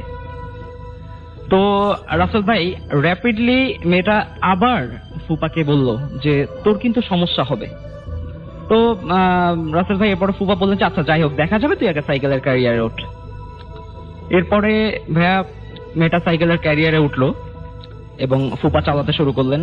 গ্রামে তো কালভার্ট থাকে, তো কিছু দূর যাওয়ার পর একটা কালভার্ট, এবং কালভার্ট থেকে নামার পথে রাসেল ভাই ফুপা তো সাইকেল চালাচ্ছেন এবং ফিল করতেছেন তার সাইড থেকে এত জোরে একটা ঝড়ো বাতাস ক্রস করলো যে তার আসলে সাইকেলটা আর কন্টিনিউ চালানো সম্ভব হলো না। তিনি সাথে সাথে সাইকেলটা স্টপ করে দিলেন। এরপরে আমরা তো জানি রাসেল ভাই যে পেছনে কোনো মানুষ বসলে মিনিমাম একটা ভার ফিল হয়, কিন্তু তখন হঠাৎ করে তিনি খেয়াল করলেন যে তার পেছনের ব্যাগটা পড়ে গেল এবং তিনি যখনই ইনস্ট্যান্টলি পেছনের দিকে তাকালেন তিনি দেখলেন মেয়েটা নেই। তখন তিনি মনে মনে ভাবলেন হয়তো বা এটা একটা হ্যালুসিনেশন ছিল। তো রাসেল ভাই একটু মানে নিজে পার্সোনালি ভয়ও পেয়ে যান। এরপরে তিনি বুঝলেন ব্যাপারটা, যেহেতু তিনি গ্রামে থাকেন। এরপরে মাছের ব্যাগটা আবার তিনি ক্যারিয়ারের সাথে বেঁধে তিনি তাড়াহুড়ো করে বাড়ির দিকে রওনা হন। রাসেল ভাই আমাদের যে গ্রামের বাড়িগুলো আছে ম্যাক্সিমামে দেখা যায় যে বাড়ির মাঝখানে একটা উঠোন থাকে এবং উঠোনে ঢোকার আগে যেটাকে আমরা দরজা বলি কিছু দূর হেঁটে যেতে হয়। তো ফুপা বাড়ির দরজা দিয়ে ঢুকলেন, ঢোকার পরে সাইকেল থেকে নেমে হাতে করে সাইকেলটা নিয়ে যাচ্ছেন। তো উঠোনে রাসেল ভাই সামহাও একটা ক্রাউড দেখলেন। ওনার মনে হচ্ছিল, উনি ভাবছেন হয়তোবা গ্রামের বাড়ি যেহেতু হয়তোবা ঝগড়া বাঁচছে কারোর সাথে, এই জন্য হয়তো এত ক্রাউড। কিন্তু রাসেল ভাই উনি ব্যাগটা ওনার বাসায় রাখলেন, রেখে সামনে কিছু দূর এগিয়ে যখন ক্রাউডটা ক্রস করে সামনে গেলেন উনি অনেকটাই হতভম্ব হয়ে পড়েন এবং তিনি দেখলেন সামনে একটা লাশ রাখা, এবং লাশের মুখটা যখন খুলে দেয়া হয়, লাশের কাফনের কাপড়টা যেই খুলে দেয়া হয়, তিনি দেখলেন এই মেয়েটা ঠিক সেই মেয়েটাই যাকে তিনি নদীর পাড়ে দেখেছিলেন এবং যাকে তিনি ক্যারিয়ারে উঠে মাঝপথ কিছু দূর পর্যন্ত আসার পরে মাঝপথে হঠাৎ করে মেয়েটা গায়েব হয়ে যায়, ঠিক সেই মেয়েটা। এবং তিনি ওখানে গিয়ে শুনতে পান যে ওই মেয়েটা যে আফজাল সাহেবের মেয়ে, সে আফজাল সাহেবের মেয়ে এর আগেও বদজিন যেটাকে আমরা বলি, ঠিক ওইভাবে বদজিন তারা পজেসড ছিল। এবং ওই দিন দুপুর বেলা যখন আমার ফুপা বাড়িটা লেফট করেন, তখন ওই দিন দুপুর বেলা সে ওইখানে তাদের ওখানে একটা তেঁতুল গাছ ছিল, তো তেঁতুল গাছ সে উঠে তেঁতুল গাছ থেকে পড়ে গিয়ে তার স্পট ডেড হয় এবং তার ব্রেইনে অনেক ব্লাড যায় ব্রেইন থেকে। তো এটা দেখে ফুপা অনেকটাই হতভম্ব হয়ে যান এবং হতভম্ব হয়ে যাওয়ার পরে তারপরে তিনি বাসায় যান। বাসায় যাওয়ার পরে ফুপিকে মাছের ব্যাগটা দেন। মাছের ব্যাগটা দেওয়ার পরে রাসেল ভাই ফুপি ব্যাগটা খুলে নেন, ব্যাগ খুলে মাত্র 2টা মাছ বের করেন, কিন্তু ফুপার স্পষ্ট মনে আছে যে তিনি ব্যাগের মধ্যে 3টা রুই মাছ এনেছিলেন। কিন্তু হঠাৎ করে ওটা দেখার পরে ফুপা আর কিছু বলেন নাই। ফুপা ডিরেক্টলি বলেন যে আমি তো 3টা মাছ এনেছিলাম, তাহলে আর একটা মাছ কোথায় গেল? তো ফুপি বললেন না, আমি ব্যাগের মধ্যে 2টা মাছই পেয়েছি। এরপর রাসেল ভাই ওটা নিয়ে আর কথা না বাড়িয়ে সরাসরি তিনি রান্না করলেন। আমার ফুপি রান্না বান্না করার পরে এরপরে আমার যে ফুফাতো ভাই ও খাওয়া দাওয়া করলো। খাওয়া দাওয়া করার পরে আনুমানিক 1-1.5 ঘন্টা পরে ওর হঠাৎ করে পেটটা ফুলে ওঠে এবং পেট ফুলে ওঠার কারণে ও এমন একটা সিচুয়েশন হয় যে ওকে পরবর্তীতে হসপিটালে নিয়ে অ্যাডমিট করা হয়। এবং রাসেল ভাই একটা দুঃখজনক ঘটনা যে তার ঠিক 2 দিন পরেই আমার ফুফাতো ভাই মারা যায়। এবং তার যখন মিলাদ হয়, মিলাদে আমি গিয়েছিলাম, সেই মিলাদের 3য় দিনে ফজরের ঠিক আগে আমার ফুপিকে স্বপ্ন দেখানো হয় যে তোর জামাইয়ের কাছে আমি একটা মাছ চাইছিলাম, ও যদি ওই দিন স্বেচ্ছায় মাছটা দিয়ে দিত তাহলে তোর আজকে এই দিন দেখা লাগতো না। এবং এই মেয়েটা ঠিক ওই মেয়েটাই ছিল যাকে ফুপা ক্যারিয়ার করে নিয়ে আসছেন এবং তাদের বাড়ির উঠোনের যে মেয়েটা পজেসড হয়ে মারা গেছে ঠিক ওই মেয়েটাই। এই ছিল আমার ঘটনা। অনেক ধন্যবাদ আপনাকে। আমরা চলে যাবো এখন দ্বীপের কাছে। দ্বীপ, আপনার বাসা তো বরিশালে, রাইট? হ্যাঁ। বরিশালের কোথায়? আমার বাসা সোবান মেহেরপুর। ওকে, শুনি আমরা আপনার ঘটনা। হ্যাঁ, হ্যালো লিসনার্স, আমি দীপ। আমি বরিশাল বিএম কলেজে অনার্স 2nd ইয়ারে ম্যানেজমেন্ট ডিপার্টমেন্টে পড়ছি। আমি আমার ঘটনায় চলে যাই। ঘটনাটি গত বছর আমার আগস্ট মাসে ঘটে যায়। আমি আমার ফ্রেন্ড ঢাকা যাওয়ার উদ্দেশ্যে লঞ্চে উঠি। তো লঞ্চে আমাদের ফার্স্ট প্ল্যান ছিল আমরা কেবিনে উঠবো না, নর্মালি যাব। তো অনেক ঝামেলা হইতেছিল আমাদের যাওয়ার সময়। তো আমরা কেবিন নেই। তো লঞ্চের যে বয় থাকে ওনার কাছে কেবিন চাওয়া হয়। তো উনি আমাদের বললো যে একটা কেবিন আছে, বাট উনি দিতে চাইতেছিল না, একটু হেজিটেট ফিল করতেছিল। তো অনেক জোরাজোরি ওনার কাছ থেকে আমরা কেবিনটা নিই। তো রাতে যত তাড়াতাড়ি আমরা খাওয়া দাওয়ার পর ঘুমিয়ে পড়ি। 2টা নাগাদ আমার ঘুম ভেঙে যায়। উঠে দিকে আমার ফ্রেন্ডটা নাই। তো আমি ভাবলাম কোথায় গেল, বের হয়ে দেখলাম ছাদে খুঁজতে গেলাম। তো ছাদে খুঁজতে গিয়ে দেখলাম ও ছাদে একটা কিনারে দাঁড়িয়ে রয়েছে। তো আমি জিজ্ঞেস করলাম কি এখানে দাঁড়িয়ে রয়েছিস, রুমে চলে, অনেক ঠান্ডা। তো আমার কোনো কথা সাড়া দিল না। তো আমি ওর হাত ধরে টান দিয়ে ওর নিয়ে আসতে চেয়েছিলাম। তো কিছু দূর যাওয়ার পর কিছু ডিস্টেন্স অতিক্রম করার পর আমি ব্যাক করে দেখলাম যে আমার ফ্রেন্ডটা ওখানে ছিল না। শক্ত হয়ে গেলাম অনেক, যে আমি বুঝলাম যে প্যারানরমাল কিছু একটা ঘুরতেছে এখানে। ভয় পেয়ে গেলাম। তো নামতে পারতেছিলাম না, হাত পা অনেক কাঁপাকাঁপি করতেছিল আমার। অনেক কষ্টে আমি নামলাম সিঁড়ি থেকে। আমার কেবিনটা একটু ডিস্টেন্সে এসে আমি অকনসিয়াসলেস হয়ে পড়ে যাই। তো সকালে যখন উঠলাম দেখলাম 9টা নাগাদ আমার ঘুম ভাঙলো। তো ওই দেখলাম আমার 4-5 লোক আছে, আমার ফ্রেন্ডও আছে। জিজ্ঞেস করলো কি হয়েছে, আমি কিছু বললাম না, জাস্ট হয়ে গেছিলাম। তো তখন যখন আমরা বের হয়ে যাবো তখন কেবিন বয় আসলো যে টাকাটা নিতে। তো টাকাটা নেওয়ার সময় আমি জিজ্ঞেস করলাম যে এখানে আপনি রুমটা দিতে চাইতেছিলেন না কেন, কি হয়েছিল? অনেক জোরাজোর করে বলতেছিল যে 2-3 মাস আগে একটা ছেলে এখানে রুমে মারা যায়, তো সেই হতে এই রুমে এরকম প্রবলেম হইতেছিল, সবাই এরকম কমপ্লেন করে, এই জন্য আমরা রুমটা দিতে চাইতেছিলাম না। তো রাসেল ভাই, এটা ছিল আমার ঘটনা। অনেক ধন্যবাদ আপনাকে। আমরা চলে যাব রাব্বির কাছে, আমাদের শেষ আজকে অতিথি, এবং রাব্বির কাছে আমরা ঘটনা শুনবো। আপনি কোথায় থাকেন? বরিশাল দক্ষিণ আলেকান্দা। ওকে, শুনি আপনার ঘটনা। আমার যে ঘটনাটা এটা আমার ফ্রেন্ডের সাথে ঘটছে, ওর বাসা বরিশাল সদর রোডের কাছেই। তো ওর সাথে যে ঘটনাটা ঘটে তার আগে আমি ওর বাসার একটা বর্ণনা দেই। ওর বাসার 1 রুম সাথে একটা অ্যাটাচ বাথরুম। তো ওর সাথে যে ঘটনাটা ঘটে, ও একা থাকে। তো ও রাতে ঘুমানোর সময় খাওয়া দাওয়া শেষ করে ঘুমাইতে যায়। তো ঘুমানোর এক পর্যায়ে মাঝরাতে ওর ঘুম ভেঙে যায়। তো ঘুম ভেঙে যাওয়ার পরে ও চোখ খুলে দেখে যে ওর রুমের দরজার কাছ থেকে ওর রুমের বাথরুমের দরজার দিকে কালো একটা ছায়া হেঁটে না, মানে ভেসে ভেসে যাচ্ছে বাথরুমের দিকে। তো এটা দেখে অনেক ভয় পায়। ভয় পাওয়ার পরে ও নিজেকে মানে বুঝায় যে আসলে এটা আমার হ্যালোসিনেশন বা অন্য কিছু, এটা বুঝে ও নিজেকে শান্ত রাখে। তো যায় এইভাবে কিছুদিন যাওয়ার পরে ও আবার একদিন এইরকম ভাবে সেম জিনিসটাই রাতে দেখে যে ওর সাথে এইটা ঘটতেছে, যে ওর রুমের দরজার কাছ থেকে বাথরুমের দিকে একটা কালো ছায়া উড়ে উড়ে যাচ্ছে। তো এইবার ও এটাকে পাত্তা দেয় না। তারপরে কিছুদিন পরে আবার যেটা দেখে যে ওর সেম মাঝরাতে ওর ঘুম ভেঙে যায়। ঘুম ভেঙে যাওয়ার পরে ও এবার দেখে যে সরি আমি একটা জিনিস মিস করছি, যে ও একটা ডাকের শব্দ ওর ঘুম ভাঙে। ডাকের শব্দটা ছিল এরকম যে ওর নাম ধরে ডাকতেছে, যে প্রীতম প্রীতম প্রীতম, এরকম ভাবে ডাকার মানে খুব স্লো ভাবে ডাকতেছিল। এই ডাকের শব্দ ওর ঘুম ভেঙে যায়। তো ঘুম ভেঙে যাওয়ার পরে ও চোখ খুলে দেখে যে ওর সিলিং এ ঠিক ওর উপরে ওর দিকে তাকিয়ে জিনিসটা মানে যেই ছায়াটা ও দেখতো ওইটা ওর দিকে তাকিয়ে আছে। তো এটা দেখার পর ও প্রচন্ড রকম ভয় পায়। ও দোয়া কালাম পড়া শুরু করে, বাট তারপরও কিছু হয় না, ছায়াটা স্টিল ওইভাবেই ছিল। কিছুক্ষণ পর দেখে যে ছায়াটা আস্তে আস্তে ওর বুকের দিকে আসতেছে। তো শেষ পর্যায়ে ছায়াটা ওর বুকের উপরে এসে প্রচন্ড রকম ওর চাপ প্রয়োগ করার এক পর্যায়ে ও আর সহ্য করতে পারে না। তো ওর যত রকম দোয়া কালাম যা পারতো আয়াতুল কুরসি সব পড়ে। তো এক পর্যায়ে ও চোখ বন্ধ করে দেয় এবং ওই ছায়াটা ওর বুকের উপর থেকে সরে যাওয়ার পর পরের দিন সকালে ওর যখন ঘুম ভাঙে ও দেখতে পায় যে ওর বুক প্রচন্ড রকম ফুলে আছে এবং যে জায়গায় চাপ দিয়েছিল ওই জায়গাটা লাল হয়ে আছে। তো ভাই এটাই ছিল আমার ঘটনা। অনেক ধন্যবাদ আপনাকে। ডিয়ার লিসেনার, আজকের এই ইমেল এপিসোডটি এই পর্যন্ত। আর আজকের এই ইমেল এপিসোডটি আশা করি আপনাদের অনেক ভালো লেগেছে। যদি এরকম নতুন নতুন ইমেল এপিসোড সবার আগে দেখতে চান বা শুনতে চান, তাহলে অবশ্যই চ্যানেলটি সাবস্ক্রাইব করে আমাদের পাশেই থাকবেন। তাহলে আপনারা অবশ্যই এরকম নতুন নতুন ইমেল এপিসোডগুলো সবার আগে এবং সবার আগে শুনতে পারবেন। তো আজকের মতন এই পর্যন্ত। সবাই ভালো থাকবেন, সুস্থ থাকবেন। ধন্যবাদ।